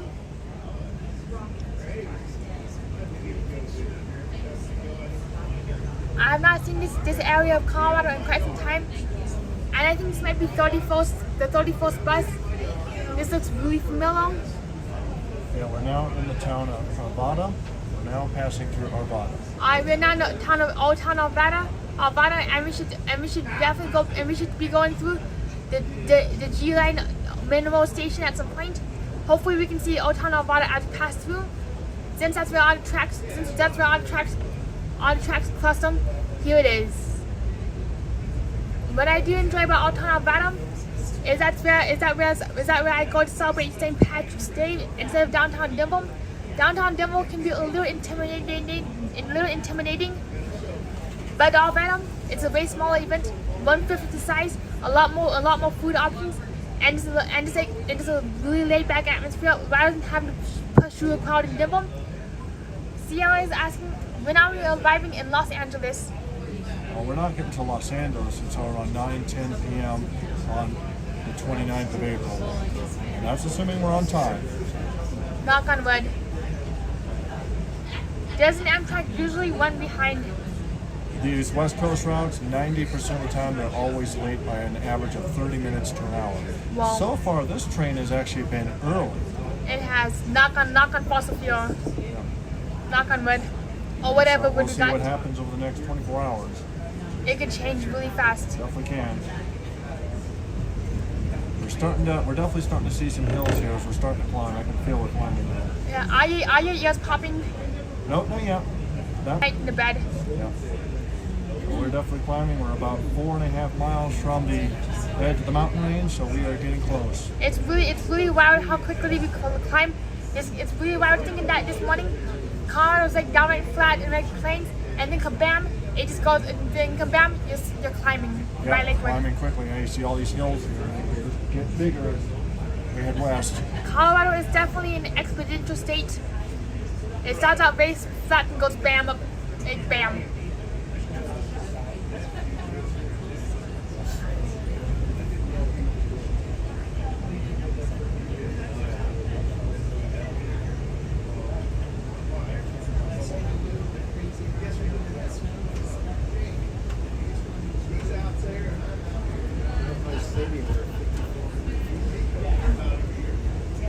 Alright, we may not see nothing for a little bit since we're passing through some residential areas that are gated up. Never mind, I take that back. So Yeah, we're going through basically residential areas now. That's the way it's going to be for a little bit. you know what's really strange is when I'm driving to Denver or riding to Denver in like either an Uber or a bus. I'm used to being able to see it out front in front of me and see the mountains as we approach. It's kind of a different experience, only getting to see the side view. Even when I try to hold it out in front, you can't see for nada. And then if you look behind us, we can see the Colorado Rockies. There they are. Alright, the Colorado Rockies are behind us. Yeah, there are mountains. Yeah, but this is the better. This will be the better side as we climb up them. The good news is we can see the tops of a lot of them, so that means we should get really good relief. And don't be surprised if we even see some snow as we get deeper inland. Because it's 41 now, that temperature will definitely drop as we climb. It is. Amazing, we were seeing what looked like nothing but just plains early this morning, and now we're in a residential area. About to go into some of the biggest mountains north for you.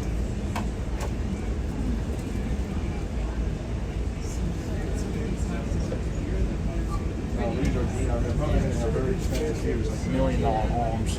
It's $1 million. I actually, when I was dog sitting, I actually stayed at a house with a view of the Rockies.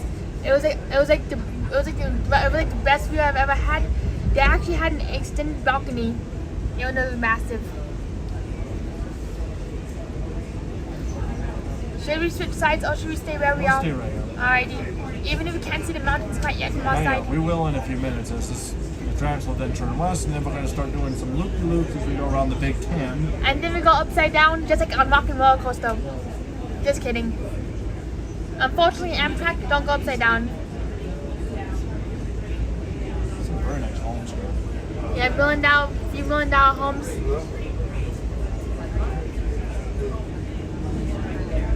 Yeah, like this home right here, that's probably a $3 million house with the size of that. Has to be mega mansion.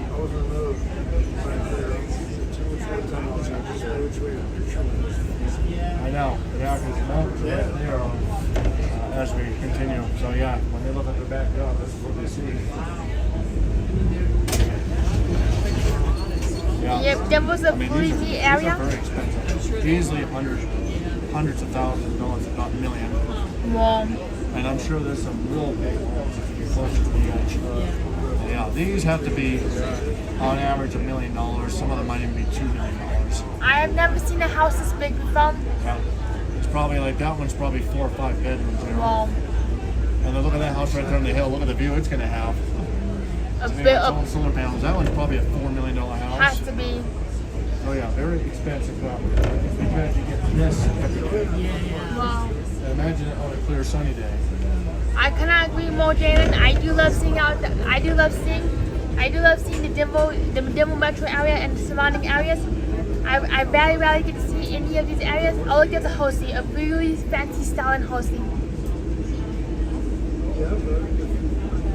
I think this is more like the Malibu of Denver. Yeah. And they're more expensive properties. What's a Malibu? Malibu is like the most expensive area in the Los Angeles region. It's where most of the celebrities live. We have homes that are 50, 60, 70, $100 million. Wow. This would be like the Malibu version for Denver because it's the most expensive properties in this part of the state. Yep, and this is where all celebrities live. Yes. You're going to have a lot of money to live in these homes. You But do. You get an incredible view of Yep, Denver is definitely a vibe within itself, and this elevator goes directly to the Denver zone.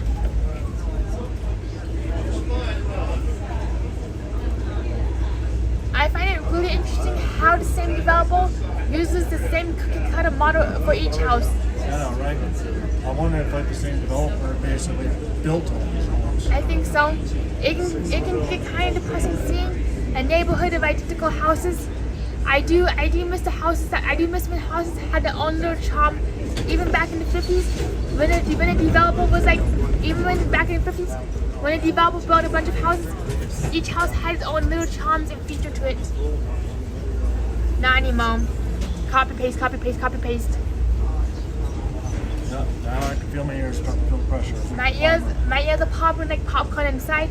All I need is some caramel and some chocolate from the Main Street Emporium, and my ears will be complete. Yeah, dude. Whoa. And look, we're getting some mountains. Yep. We're getting some mountains on our side, iced by some alpacas. The goats and the sheep. Yep. An ostrich. What's an ostrich doing over there? Whoa. I saw the ostrich too. And yep. I find it really strange that an ostrich actually flew and swam across the Pacific Ocean to get here. Yeah. I'm very lucky to have this gimbal. It's a DJI gimbal, and it does hold up 98% of the time. Especially when it has plenty of power. Yep. When it doesn't have power, it's got to go haywire saying, I need power. And plenty of sunshine too. That too. I think we'll get plenty of sunshine as we get further west. Oh, there's a horse and another horse. Yep, wild horses. It's like the Wild Wild West. It is Wild West at its finest.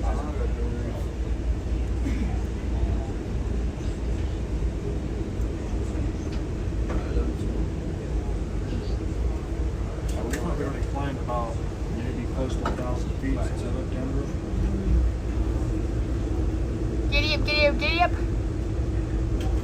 Beach Trailer Park.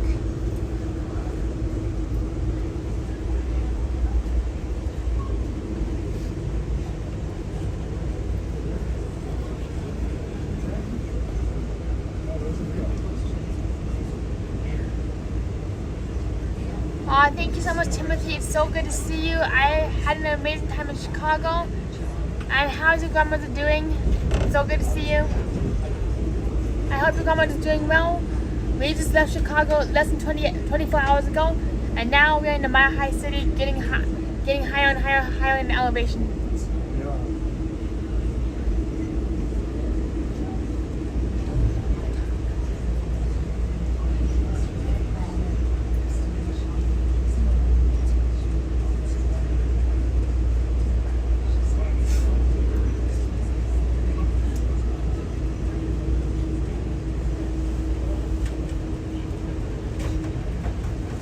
It looks like this is the Fright Mail compound of Colorado.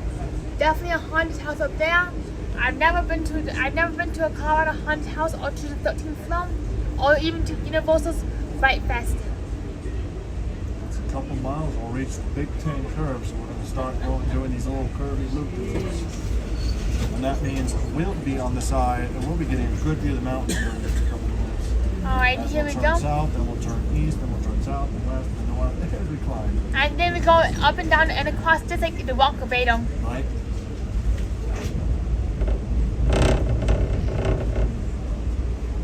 And all we need is a loop-de-loop. Then we would have a complete roller coaster. Right? And maybe a 13-story drop to make this a drop tower. Alright, we're starting to see some mountains coming into view. I spy some mountains with my little On teeny this side of the eyes. train. I do apologize for the fog. This may not be the best view, but we shall overcome and we shall try. We definitely will. Thank you so much, Timothy. It's so good to see you. We are off to Los Angeles today. Not Los Angeles, but Sacramento. Los Angeles a little later.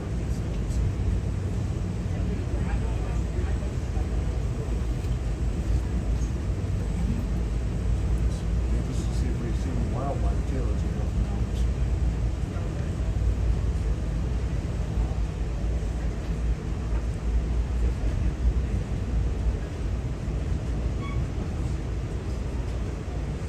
Hopefully we see a wild alpaca and a giraffe. Have you ever seen a grizzly bear before? I have not seen a grizzly bear before. I've never seen a moose either, or an elk. I've seen a moose in Newfoundland, but I have not seen one in Maine, even though Maine's got a lot of them. I've never seen a moose before, and I've also never seen a grizzly bear, despite being here for 20 years, 20 plus years. Yeah, I don't know if you'll find grizzly bears down here, but you'll definitely find them in Alaska. Wow. Have you seen a black bear before? I have not seen a black bear in person, even though the state of Maine has a lot of black bears. Same here. I've not seen a black bear either. And we're definitely enjoying the train ride, Timothy. I hope your grandma's doing well, and I'm glad you got to enjoy Starlight Parade. Yeah, that's an awesome parade, Starlight Parade.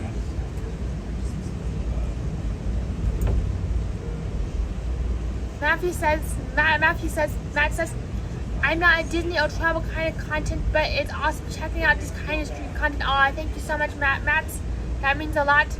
I really do. I'm really glad that you enjoy seeing train rides, and I do have an absolute blast showcasing where I'm going, which is very rare since I cannot really live stream out of the family car or even in the RTD bus.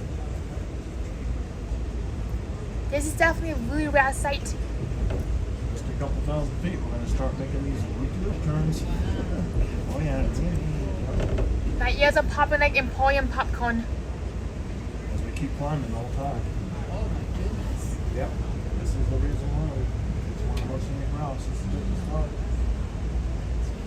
Oh, thank you so much, Matt. It's definitely refreshing.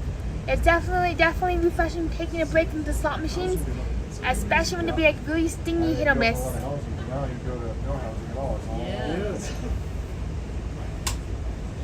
Alright, it looks like we're going into the Wi-Fi zone, where the Wi-Fi is going to start going kaput. Just gotta know. Hello, Alyssa, it's so good to see you. How are you doing? I'm glad that you're here too. That's so neat that you got to see Starlight too, Timothy. I saw a little bit of it last There's night. tracks up there. We're going to be on those tracks. Yeah, before the data went kaput. We're going to keep climbing. Kind of surprising is when we get some really strong cellular data along the mountains. Sometimes when we are on the mountains, there's like some really strong cell data and cell centers due to truckles and small communities up in the mountains.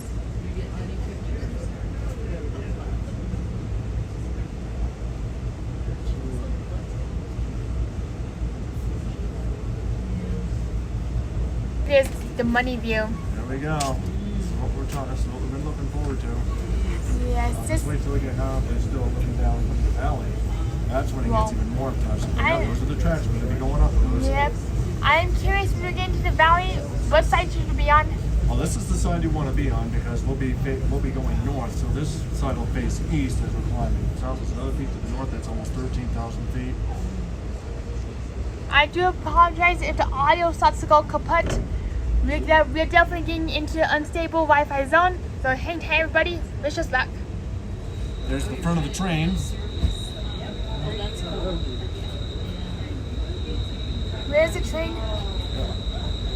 Well, you'll see the front of the train here in a little bit. Just keep an eye on the window over here. Right now the trees are in the way. But yeah, look at that. Look at this view.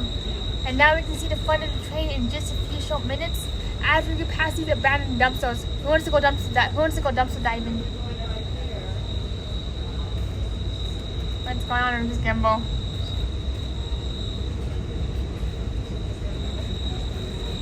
Alright. Look at this. There we go, continuing to climb. Heck yeah, this is what we're talking about right here.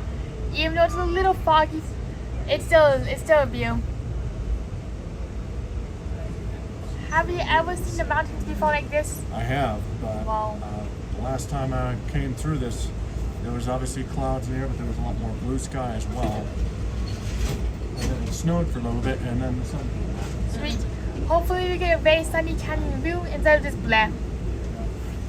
Yep, still a good view, Matt. That's what we love about being out here. Even if it's a little foggy, we still make the best of what we got.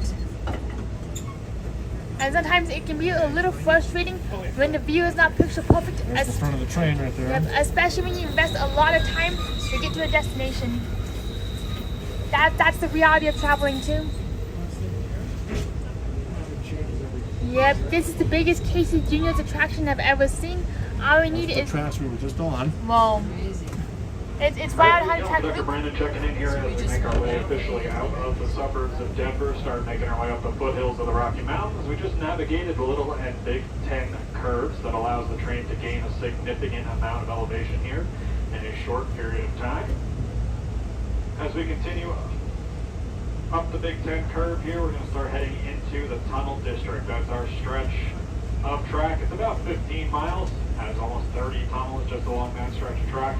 Most of them are pretty short, a couple longer ones as well. That'll lead us up to the Moffett Tunnel. We'll have some more information about the Moffett Tunnel once we get a little closer. Thank you. Sweet. That's the jackpot. Can't even see downtown Denver, but it's off in that direction It somewhere. is. On a very clear day, you can see Denver perfectly. Yeah. I think I can actually see barely a little bit of downtown, way over there. Whoa, I On a see clear it day, you too. could see it easily. Yep. That's why I wish today was a clear day. I know. Can't control the weather, but I definitely see a lot of cattle roaming around. Look at them all. It is. It's kind of a bummer that we can't control the weather, but it's beautiful regardless. And even though it's kind of foggy, it's easier to see through a camera lens without the sun blasting the camera lens open. You traveled this before? Have you traveled this before? No, it's my first time. It's really quite spectacular. I'm hoping so, yeah. I'm doing the Amtrak real fast, so I've been like going around and passing foothills. Yeah. Where did you start? LA. Okay. Yeah, So we're this is like my definitely second Yeah, ride. my ears will be popping still. Then I'm heading back down. Okay. We still got a lot of climbing to do because we're right now on the side of this mountain with the homes on top there. This is really a nice. That is Those so. probably have to be $5-6 million homes because you get to see this view every day. Has to be. And also, Jalen, Canyon is pretty. that's so neat that you get to see the Starlight Parade every single day for an entire year. That's the dream right there. Seeing Starlight Parade all day long. cell tower a lot. What I'm really hoping for is that the city and the districts, the mountain districts, have put solid towers around the tracks and the highway. This way, people who are navigating through the mountains on GPS can have really good cell signal. That's the hope, especially with truckers and the infrastructure that's been going up around these roads. Knock on wood. Alright, I will see you around, Matt. And thank you so much, Matt, for keeping the stream going. And I hope you enjoy your nap today. Final stop is in I totally understand about being tired. And I'm also sending you a ton of good luck, especially when you take on Firelink. my wife's brother from Iowa. My wife is from Denver. Nice. And lives in Denver. And we're going out to visit her sister in California. Top of town, so take this trip. I've taken at least There we go, more mountains coming into view. Yep, here it is. Whoop, let me flip around so we can see what the heck's going on. You can even see the cloud basin. Starts in Denver. It's really this really does remind me of Chicago, where the clouds covered up the skyscrapers. I know, but instead of skyscrapers, it's mountains. Yeah, mountain scrapers. Moo cows. You're probably going to see the front of the train again here in just a second. There it is. I see it too. As you can see, lots of turns. That's why this is about as fast as we're going to go for a while. Seldom on time. Yeah, I've experienced a lot of delays so far with my journeys. Okay. What about yourself? What are you doing in life? Right now, so I graduated farm early ranches last out here. year, and so I've been taking some time to just travel around the country. What did you major in? Politics. So This looks like a $15 million You house. see our first tunnel. That's going to be it right there in that mountain. Very brief. We're going to go through the Yep. tunnel. We will definitely lose connection, but when we get out of the tunnel, we'll be right back. It's probably only going to be a couple of seconds as we go through that mountain there. This is tunnel number 1. As you can see right there in the distance, the first tunnel. As we continue to climb higher and higher. Like, is it a big thing up here? Oh, absolutely. I'm a petroleum engineer. So Oh, nice. yeah. And Be curious to see what Continental Divide, which is the tallest range of the mountains, is only a couple miles west of us. Well, is that where the Eisenhower Tunnel is too? So, I think the Eisenhower Tunnel is for the highway, but yes. Lafayette Tunnel obviously is for the train, both commercial and freight. And there's only one track, so only one train can go through this tunnel at one time. Well, that's tiny. Yep. So they could be a pretty long delay. It definitely can be. If there's a freight train that come by, but if there's not, we just go straight through. Yep, and then the freight train has to wait its turn politely. Yeah, look at this. Whoa. This is like from a movie. And thank you, Jane, and 14 likes. Let's keep this party going. The more thumbs up, the more adventures I can take you on today. a gallon a second. Each person. And when you smash the thumbs up button, it keeps the momentum going, and it shows that, and it signals to YouTube that you really enjoy what you see. Therefore, it gives a stronger incentive to keep this party going. Look at this Here comes the tunnel, mansion. and then wait till we come out of the tunnel and look what you got. And what you? Wizard of Oz. We're not in Kansas anymore. I went all the way. Yeah. So I went. So for this trip, I went actually all the way. I don't think we're in Kansas. And I started in Chicago yesterday for the whole journey of this one. Excellent. I'm going to the So far, this is the nicest one I've been on. Oh, it's really expensive. Oh, really? Yeah. But And here we go. We are back at it. Hopefully the audio is slightly better. Sometimes I just got to refresh a few times. Rail pass, which was like half off back in January. really? Yeah. I think it's because like it's the 250th anniversary of the country, so they sold it for $250 for 10 rides. Wow. Yeah. So on this trip, I've met a lot of other people that did the same thing. Okay. They're like, yeah, I got the rail pass back in January. It's amazing. Like, You see it all the way down in Mexico and all the way up into Canada. When I used to live in Camille. Mountains, too. It was really strange waking up and feeling like I was in Breckenridge, but I was in another country. Yeah, you were in Canada. Big in By Lake Okanagan. my mother was a Republican county chairman in a little town in upstate New York.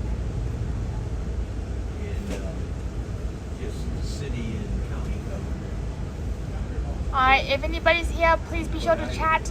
This way I can see what's going on.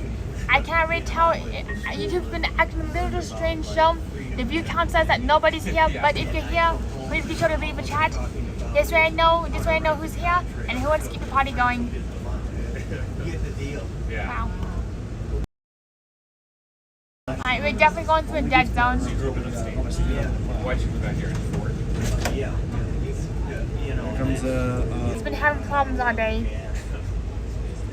But look at these mountains in the meantime. the people on the East Coast, and I think on the West Coast to some extent, don't realize that How change is open? It was open prairie, now you're seeing a lot of pines. It's really wild how it went from like open prairie to the city and now this.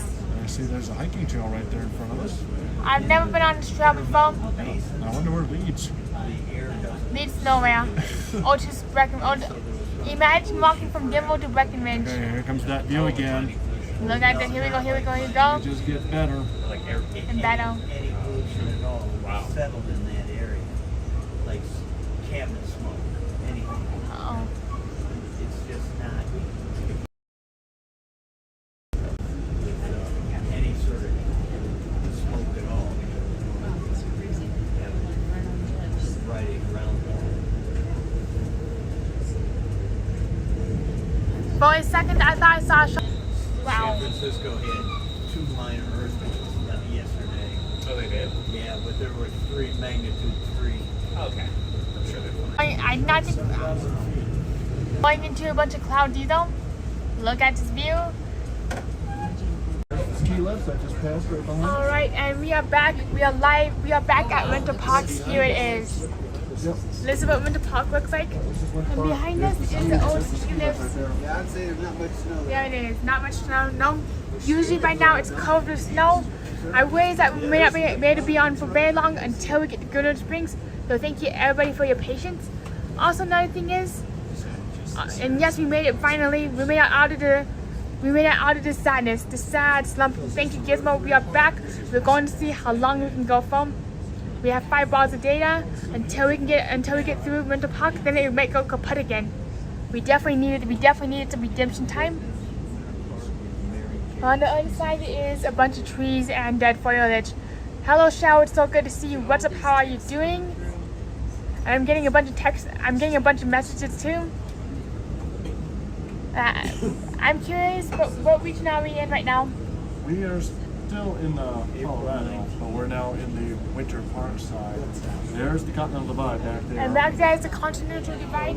We just got through with the I forgot the name of the longest tunnel on Amtrak. What's the name of the tunnel again, please?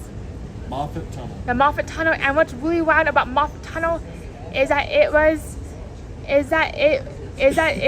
reached the elevation of 9,400 feet, and at 9 go in and out. The data is going in and out. That's why I didn't even put the phone on the gimbal. Then by the time I got the phone on the gimbal, the data would go kaput. Just past that Winter Park Ski Resort, now just about 10 minutes away from our next station stop at Fraser Winter Park. Again, that is the Winter Park station stop in the town of Fraser. This is the only one for the area, so if you are going to Winter Park or Fraser or both, this is your station stop. I wonder if we will be able to go outside or we'd stay in the train. I don't know. No, they would. So please head back to your seat or accommodations at this time if you are getting off at Fraser Winter Park. Yeah, there's the If you are not going to be departing us at that station stop, you will have an opportunity to step off for some fresh air or a cigarette smoke break. Folks, it'll be a brief stop. Got a few extra minutes because we're doing good on schedule right now. That being said, please stay train side on the platform. Do not wander off, and make sure to listen up for those boarding whistles. When you hear them, please reboard the train promptly. Yep, we're definitely going outside. If you are smoking, make sure your cigarettes end up in the ashtray. Yeah, Again, folks, we've had a very bad winter here in Colorado. There's not a lot of moisture in the ground. It is very dry, so please do not place your cigarettes on the ground in the brush. Anywhere along the way, they need to end up in those ashtrays. It'd be so tragic if there was Once a again, fire. Fraser Winter Park coming up here in just about 10 minutes. Alright, so we're going to go outside, see a little bit of Fraser Winter Park, and then come back in and hope for the best. Alright, thank you. Alright everybody, thank you for your patience. We're not using the gimbal right now due to how quickly and brief this might be. But once we get transmission again from Glenwood Springs, that's when we're going back better than ever. Just to see how much cooler it is outside. And just had to do a quick refresh. Thank you for your patience. We do have a really weak connection, but I'm glad we're back better than ever.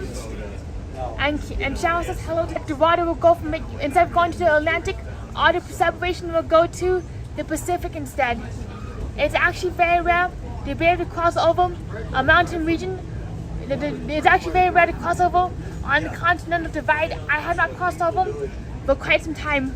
Last time I was in Winter Park was in high school back in 2018. So it's been a mighty long time. Oh look, a teeny tiny school bus. A yellow school bus. The world's smallest school bus.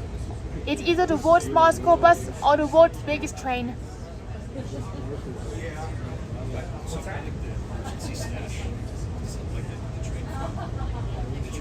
Looks like some new builds here. A lot of new buildings being built. Yep. Winter Park in Colorado is definitely under a real estate boom. And probably not cheap either. Yep. What's really sad is that most of the local locals now reside in the hotels, and rather houses and condos are for Airbnbs only. Thank you so much, Cheryl. Have you ever been to the Continental Divide before? How much data do you have? I've got 4 bars. Alrighty.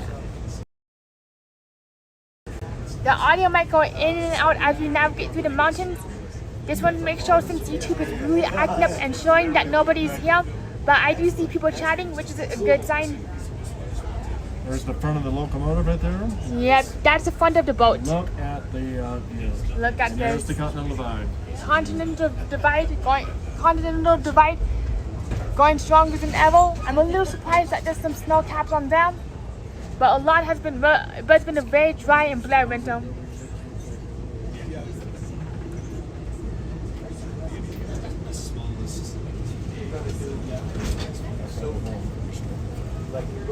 I have not been out here for years. One of my cousins used to live in Breckenridge. They ended up moving to Disney World years ago, and now I'm not seeing them for quite some time. You know the whole line. No, I don't. Last time I was here, it was a bunch of trailers and a bunch of teeny tiny houses. It's just wild how much Colorado has been building, especially around the airport area, where it used to be nothing but prairie from the Denver airport from the Denver airport to the city. Now it feels like bumper to bumper neighborhoods.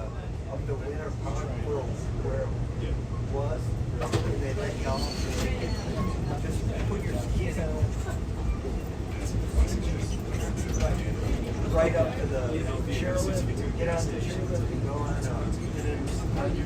So the train comes the next day. Not the next day, in the afternoon. You'll hear, you'll be skiing, you'll hear 1, 2, 3, and then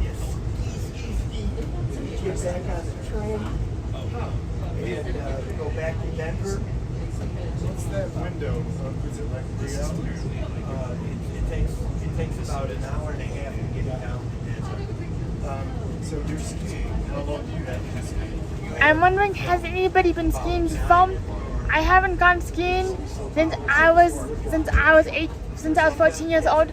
That was the last time I was actually on skis, and I was visiting some former neighbors in Aspen for the ski resort camp. Unfortunately, they no longer host the camp, along with the fact that it's been so dry that I cannot even go spring skiing. I missed the winters and the times from like even 10 years ago where I was able to spring ski, and this area would be filled with snow. And you can ski in Eagle Pass as late as June. That's the highest ski resort there is. And once there was a ski resort, a ski slope that was open until the 4th of July in Steamboat Springs. Yep, I have not been snowboarding either.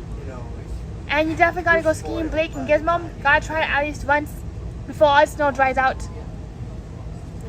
This is up here is Lake Dillon High School, and do you know that the city of Dillon used to be where the lake was?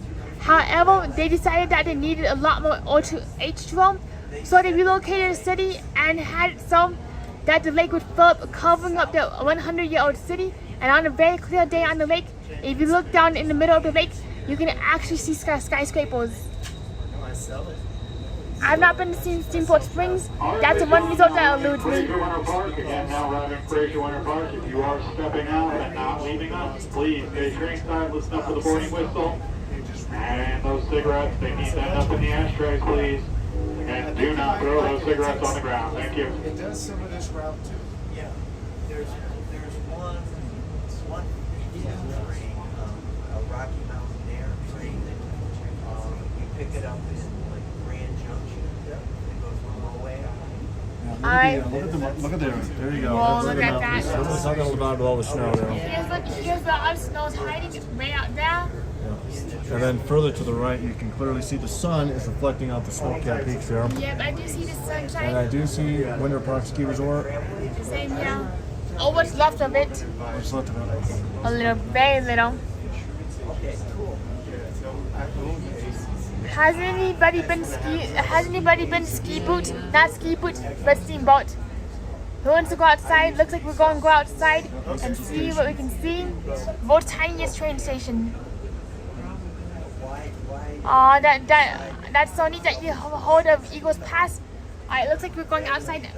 Are you able to leave the gimbal and the charger behind? No, you'd want to keep that right with you. Alright, looks like we're going to have to take everything. So we're going cross country.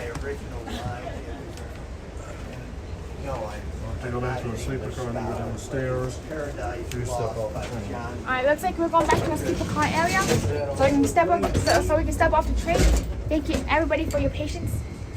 Looks like lunch is being set up, so this is the dino car and it's glowing. And I do apologize for the wobbles. My gimbal does need a charge. This is where we will be having lunch if signal does hold out.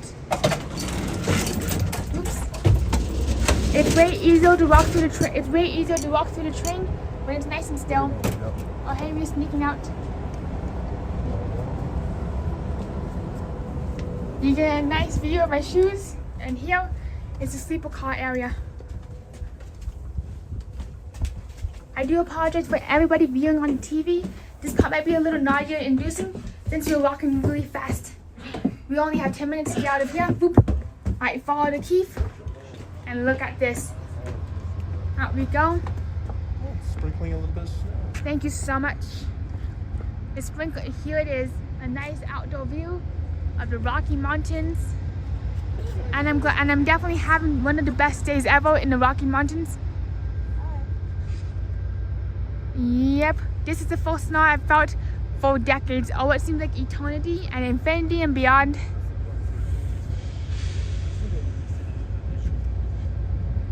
Much better. And this is our train, by the way. Yep. What's the temperature again? It is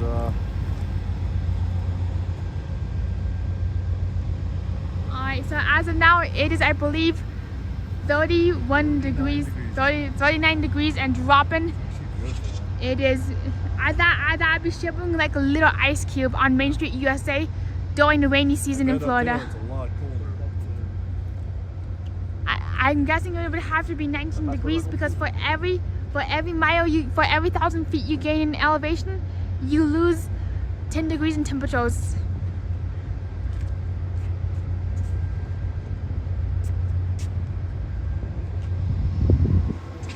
Another thing that surprises me most about this platform is just how quiet it is. I thought we were going to get dropped off in the bustling downtown so we could walk around up and down the block of downtown, the length of the train. But due to where the train is situated, we are unable to see the downtown area, which is a little bit of a bummer, but no less, it's such a beautiful area to see and just to walk around.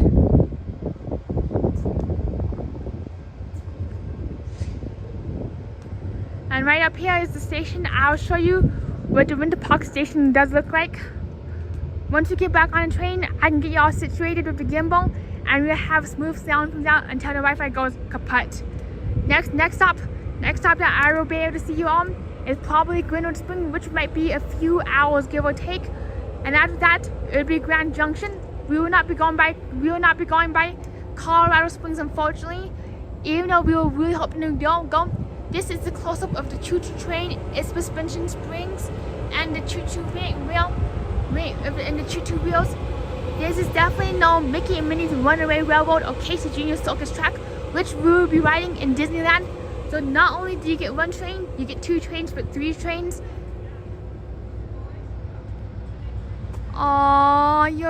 Thank you, Blake and Shao. That means so much. I do enjoy spreading kindness, and there's something so fulfilling and satisfying about being very, very nice in the world. For me, whenever I mean, even if it's unintentional, it just leaves a really bad feeling in my stomach, and it just ruins my entire day, week, or even month. So that's why I always like to choose kindness when I can, and that's why I always make it very clear to be the nicest person I can be in the world. And yes, there'll be times where I make mistakes or say something that is wrong, but yet I always make it a point to apologize and take accountability. That is my mentality when it comes to being kind and being in the world. No matter where you are, that's my mentality.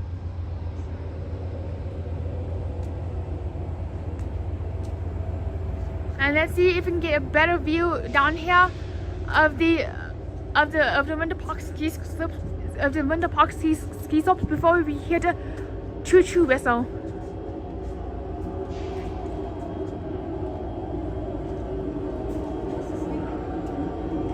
Alright, let me zoom on into the ski resort. This is the closest we will get to Winter Park this year. Come on, zoom it in. As you can see right here, right where you see the sign B and A, above that is where the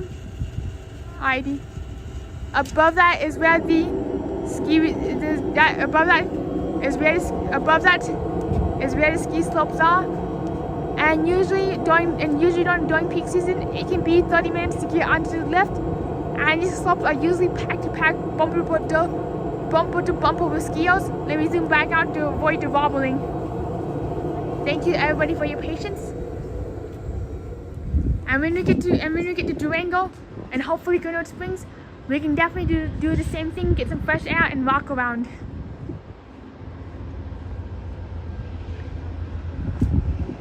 Alright, looks like the elevation is 8,579 feet. Your hat is so interesting. Thank you so much. Tell me about it. So do you mind being on camera? Oh, sure. Alright, so we got somebody who's also on our train and who's asking about my hat. My hat is the Hollywood Tower Hotel from Walt Disney World. Oh, and for what reason? So the reason I wear the Tower of Terror is it brings me really good luck, and I also just really love the fact that the Tower of Terror is 199 feet and 11 inches tall. It's my favorite Disney World ride due to its Art Deco facade inspired by the Mediterranean artwork and the Pleber art. And where is it located? The Hollywood Tower? It's actually a drop tower attraction in Disney's Hollywood Studios. Oh, okay. Have you been to Disney World? I have not been to Disney World. You gotta go. Okay. And if you don't mind me asking, where are you traveling to? I'm traveling to San Francisco. Sweet. I'm going to Disneyland. Oh, wonderful. You have a good time. I will. So nice to meet you. It's nice to meet you too. Thank you for see telling you. me about your... You're very welcome. Thank you so much, Blake. And unfortunately, I did not get to ask about the Twilight Zone. Next time I run into him, I'm definitely going to be asking about the Twilight Zone and Roll the Wind Chill Zone Wheel. You know, it's kind of ironic. I was told to pack for a really nice and toasty Disneyland tropical California trip. Little did I realize that I would end up in Colorado, and looks like that's all aboard Bristol. Run, Forrest, run! Ah! Run, Forrest, run! That's all aboard.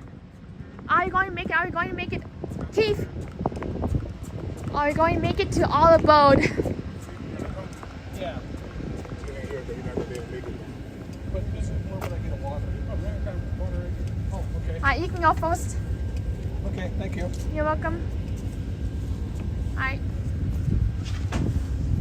Run, Forrest. Run, Gizmo, run.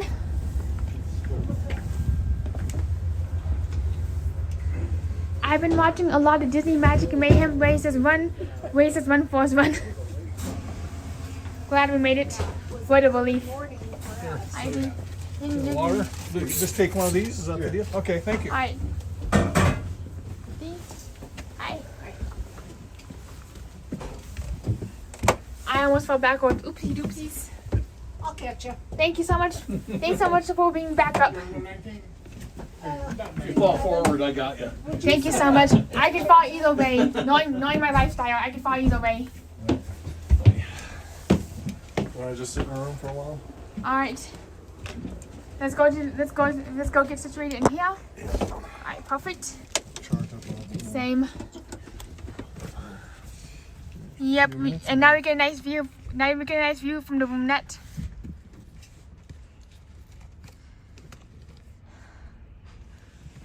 That was nice. Actually, it wasn't that bad outside. It was. I'm glad we got to go outside. Yeah. And then Glenwood Springs, I think, is the next rest stop where we can get out and stretch. We're definitely. I see some snow falling there in the mountains here. Yep. I didn't think that Elsa would be here with Olaf too. But yeah, there's the Continental Divide. Look at the great view of the Continental Divide. What a view. And it goes all the way down. It actually goes all the way up into Canada. So I didn't realize just how long the Continental Divide was. it's very long. I Definitely thought getting some snow in the distance. I thought it was only a single mountain. Nope, it is multiple peaks, ranging from 10 to 14,000 feet.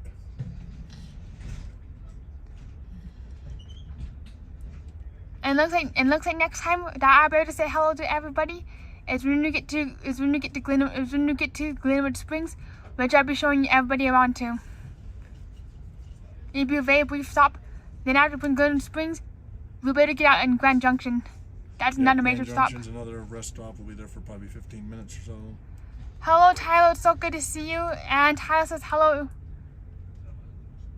Tyler's asking, how are you doing? I'm doing good, I'm doing well myself.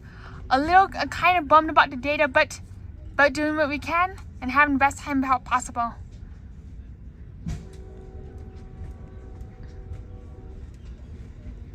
All right, we might lose all of you, within a few minutes. But when you get to Glenwood Springs, we'll be back better than ever. Ladies and gentlemen, folks, that last stop was Fraser, Colorado. Our next station stop today will be Granby. Granby, Colorado, here in about 25 minutes. Now, folks, if you're traveling beyond Granby, we do not take a break there. It's a stop for those ticketed to or from Granby, Colorado. Yep. It's a great time to have your eyes on the windows, guys. You never know what you're going to see. Bullwinkle, squirrel, fearless leader. You never know. Natasha might even be out there. Keep your eyes on the windows. Have your cameras at the ready. Heading towards Moose Country. Yep. And they're definitely not messing around, Blake. When they say all aboard, it's all aboard time. You gotta run fast, fast, fast. And it's so good to see Tyler. Yep, it was a really quick stop. I thought we would have another 5 minutes, but it was like bam, bam, whistle time, and you go. Hopefully we see Bullwinkle and we see Natasha too. If you see Natasha, please let us know, and we will say hello to Natasha. He's loaded with jokes. Baked potato with a bunch of jokes. We still have 5 bars, but that might change pretty soon as we get out to the outer rims of outer space or inner space. Thank you so much, Blake. Be sure to smash the thumbs up button if you enjoy what you see today, especially if you enjoy seeing a bunch of trees, grass, streets, power lines. And thank you so much for the reminder to also subscribe today, especially if you enjoy seeing clouds, snow, Elsa, Olaf, Anna, hands frozen.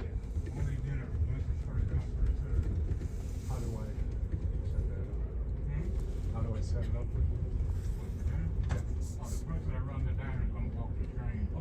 I've never been on Amtrak in my life. It'll come to your room. You gotta be in a room. Oh, okay. It'll be like around 2 or 3:30.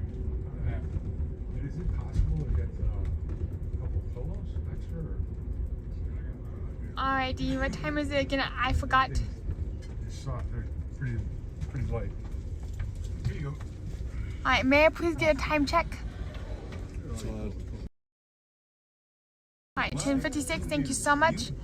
10:56 Mountain Standard Time, 1:56 Disneyland time. Yeah, oh, they're not extra usually? Actually 12:56 Disneyland time. Appreciate my friend.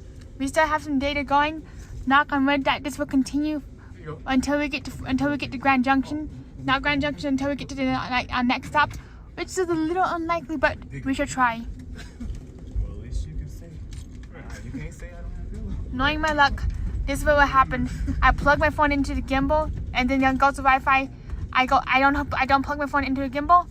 The Wi-Fi increases. That's my luck.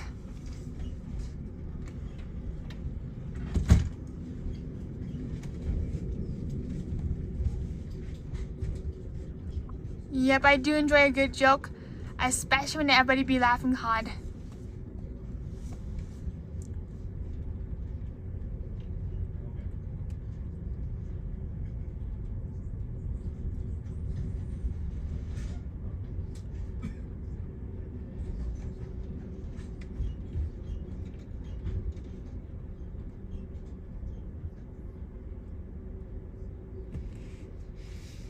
Yeah, absolutely beautiful.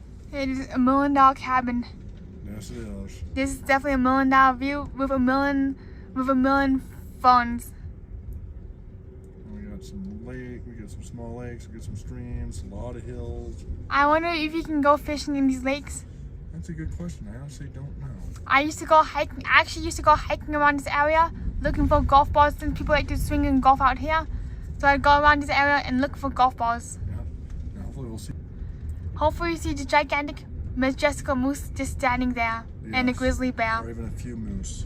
Or even a bear catching a fish in the lake. That'd be idyllic.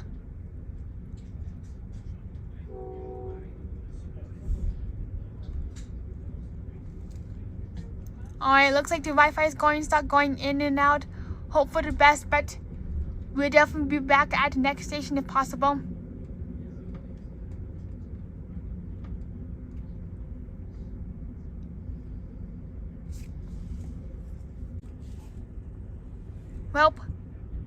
Well, it looks like it's the end of the line for this live stream. It looks like it's the end of the line for this live stream. This will be the last part where we can get 3 bars of signal from the foreseeable future until we get to Glenwood Springs, which is another 3 hours away. However, I don't want to make everybody have to wait this long. So, rather, with that being said, this is the end of the line for the mountain live stream.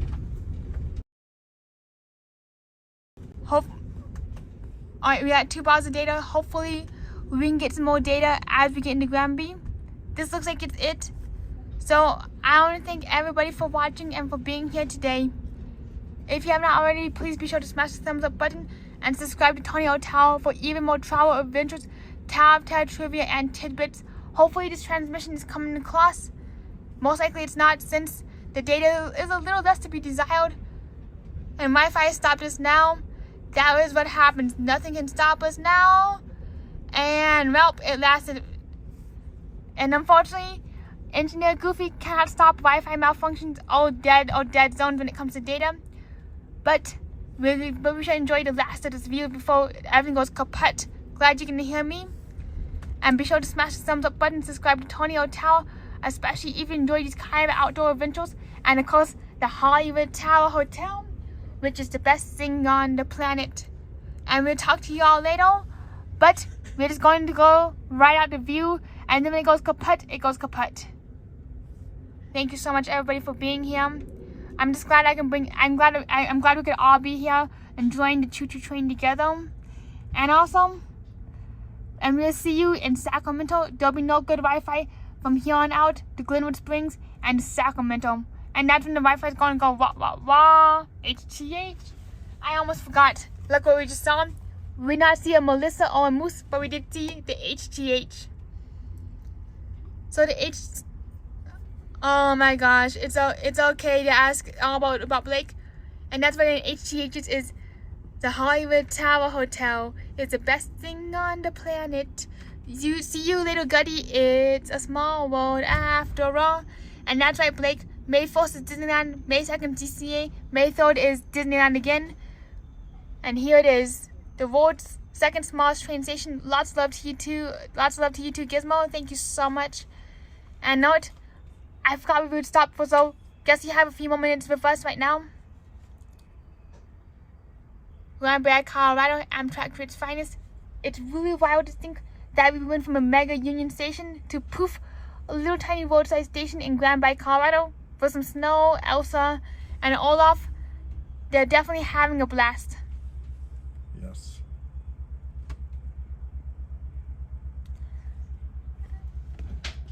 Now, do you think that we will see snow today? We might. You just never know. Right here it looks like it's rain or very wet snow, one of those two. Yep. See, nope, that's snow. It is. That's very wet snow. I can clearly see that. And it's also very common for it to hail too. So if the weather was just right, you can get some little hailstones. Yes. Oh, thank you so much, Gizmo, for all the love too. Lots of love to you too. I hope that you and Shay are doing very well. And thank you so much, Blake, Gizmo, Gutty, for being here right now. And also Tyler too, CL, Kusman Theme Park Guide, and everybody from Olio. Unfortunately, I can't get the chat to load, so I can't see everybody, which is kind of a bummer.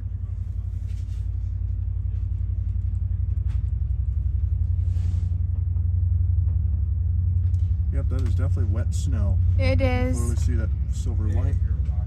You know what's really ironic is when you live in Colorado, it's sunny, bright, and hot, and clear skies. But the moment that you visit Colorado, it does this.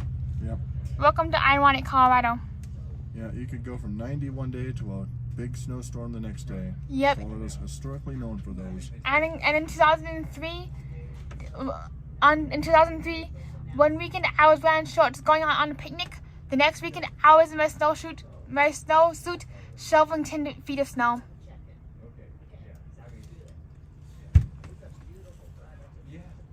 So I do love taking in these views, even though it's a luxury apartment complex and some timber wood and some streets and street lights. Yep, here in Granby, Colorado, small town. What I like about these street lights is that they actually have a little hood, just like the pixel lamp. This way the street lights don't affect the starlight views. Right. What I find a little startling is just how few stars we could see last night. Even though we were in the middle of nowhere, we couldn't see any stars. Heavy snow. We got some good snowfall rates. This is heavy snow. I'm so glad about this precipitation. Colorado has been needing this and for it's also accumulating on the road. I can clearly see it bouncing a little bit. Yep. I wonder if the train goes slow because of snow. Probably not. You know, probably just gonna go the same speed. It looks like some grapple too. Good. But I see something bouncing off the road there. Yeah, it looks like hail to me. Maybe it is hail. But it looks like it's falling too slow to be hail. It is. So I have a feeling that it's grapple. Because I can clearly see it right on the pavement here. What is grapple? It's basically a snow. Okay, no, that is hail. That is hail. Grapple is basically a condensed snowflake, and it's just the core that has survived. Look at that. I've never seen it. Good old classic grapple hailstorm. Yep, I've never seen this before. And you know what's really wild? And look at the ground now; it's starting to turn white. You can clearly see the white. Yep. So this is definitely hail and grapple. It is. You know what's really wild? Is seeing all these small towns that I've never seen before. That's the beauty of traveling by train. You see a lot more than you do by car or even by plane or by bicycle. I would not want to be doing the Tour of France in this weather. I know, Tyler, this blows my mind right now.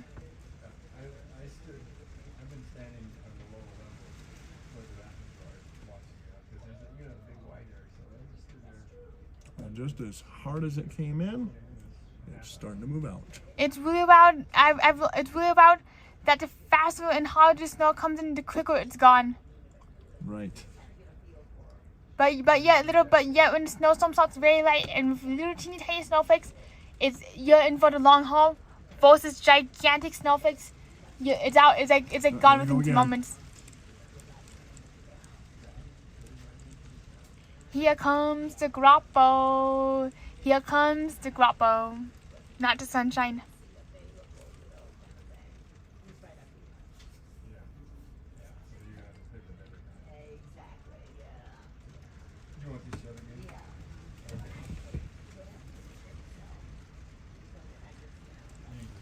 And the Hyatt Hotel would love to get some grappo. The Hyatt Hotel has never felt the grappo and has never experienced what the grappo feels like, especially given the fact that it's located in Florida. And also, do you know in Disneyland Paris, it actually does snow? Same with Disneyland Tokyo. So in Disneyland Tokyo and Paris, you can actually see the Hyatt Hotel covered with snow. The HGH, nice and toasty in snow.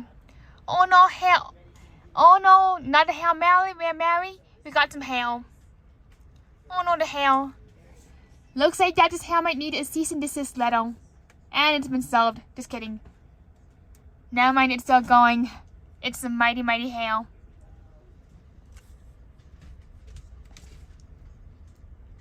Oh no, that's our hail. Bye bye, hail. See you on the other side. And well, it's just been such a fantastic time, so thank you so much for being here. This is not goodbye, but this is a see you later in Sacramento. And guess what? You get a break of you won't be seeing me for another 38 hours. So now you get a break from Tony Hotel for 38 hours. I miss all of you, but we're back in Sacramento, ready to live it up once again. One day closer to Disneyland. Here we come. Who is ready? Woo! And we're just going to wrap it up, and we're just going to finish it out. God of a kaboom, on all kaput, depending on what goes first with data. Either the phone overheats or the data goes kaput. Station stop was Granby. It looks like we got that fresh air break at Fraser just in time. Now we get to experience all 4 seasons of Colorado here. No, because here comes the sun. Look at the distance. West. We're going to make our next station stop at Glenwood Springs here in approximately 3 hours. In the meantime, folks, going to start going through a bunch of canyons, follow along the Colorado River. We'll keep you updated as we make our way west. Thank you. Unfortunately, I'm not able to show you all the canyons due to the lack of data. And guess what? Canyons be like cement data blockers, just like New York City skyscrapers. There goes your data. Have a good life. That's the canyons. But instead, we shall be recording all the canyons and all the glory and fascination. It's just this place. Snow-capped peaks in the distance there. Same here. The wonderful world of Colorado, just like the wonderful world of color. I'm excited for Glenwood Canyon. This is going to be amazing. Same. I would love to be in an observation car for Glenwood Canyon if possible. Definitely. And I'll be doing a full-on video of that too. Hopefully Glenwood Canyon will either before our lunch or after our lunch. More likely after our lunch. Yeah, but if not, I don't mind wrapping up a plate, scarfing down the food in the canyon. Yeah, I mean we're going to be in the canyon for a good hour and a half or so. Wow.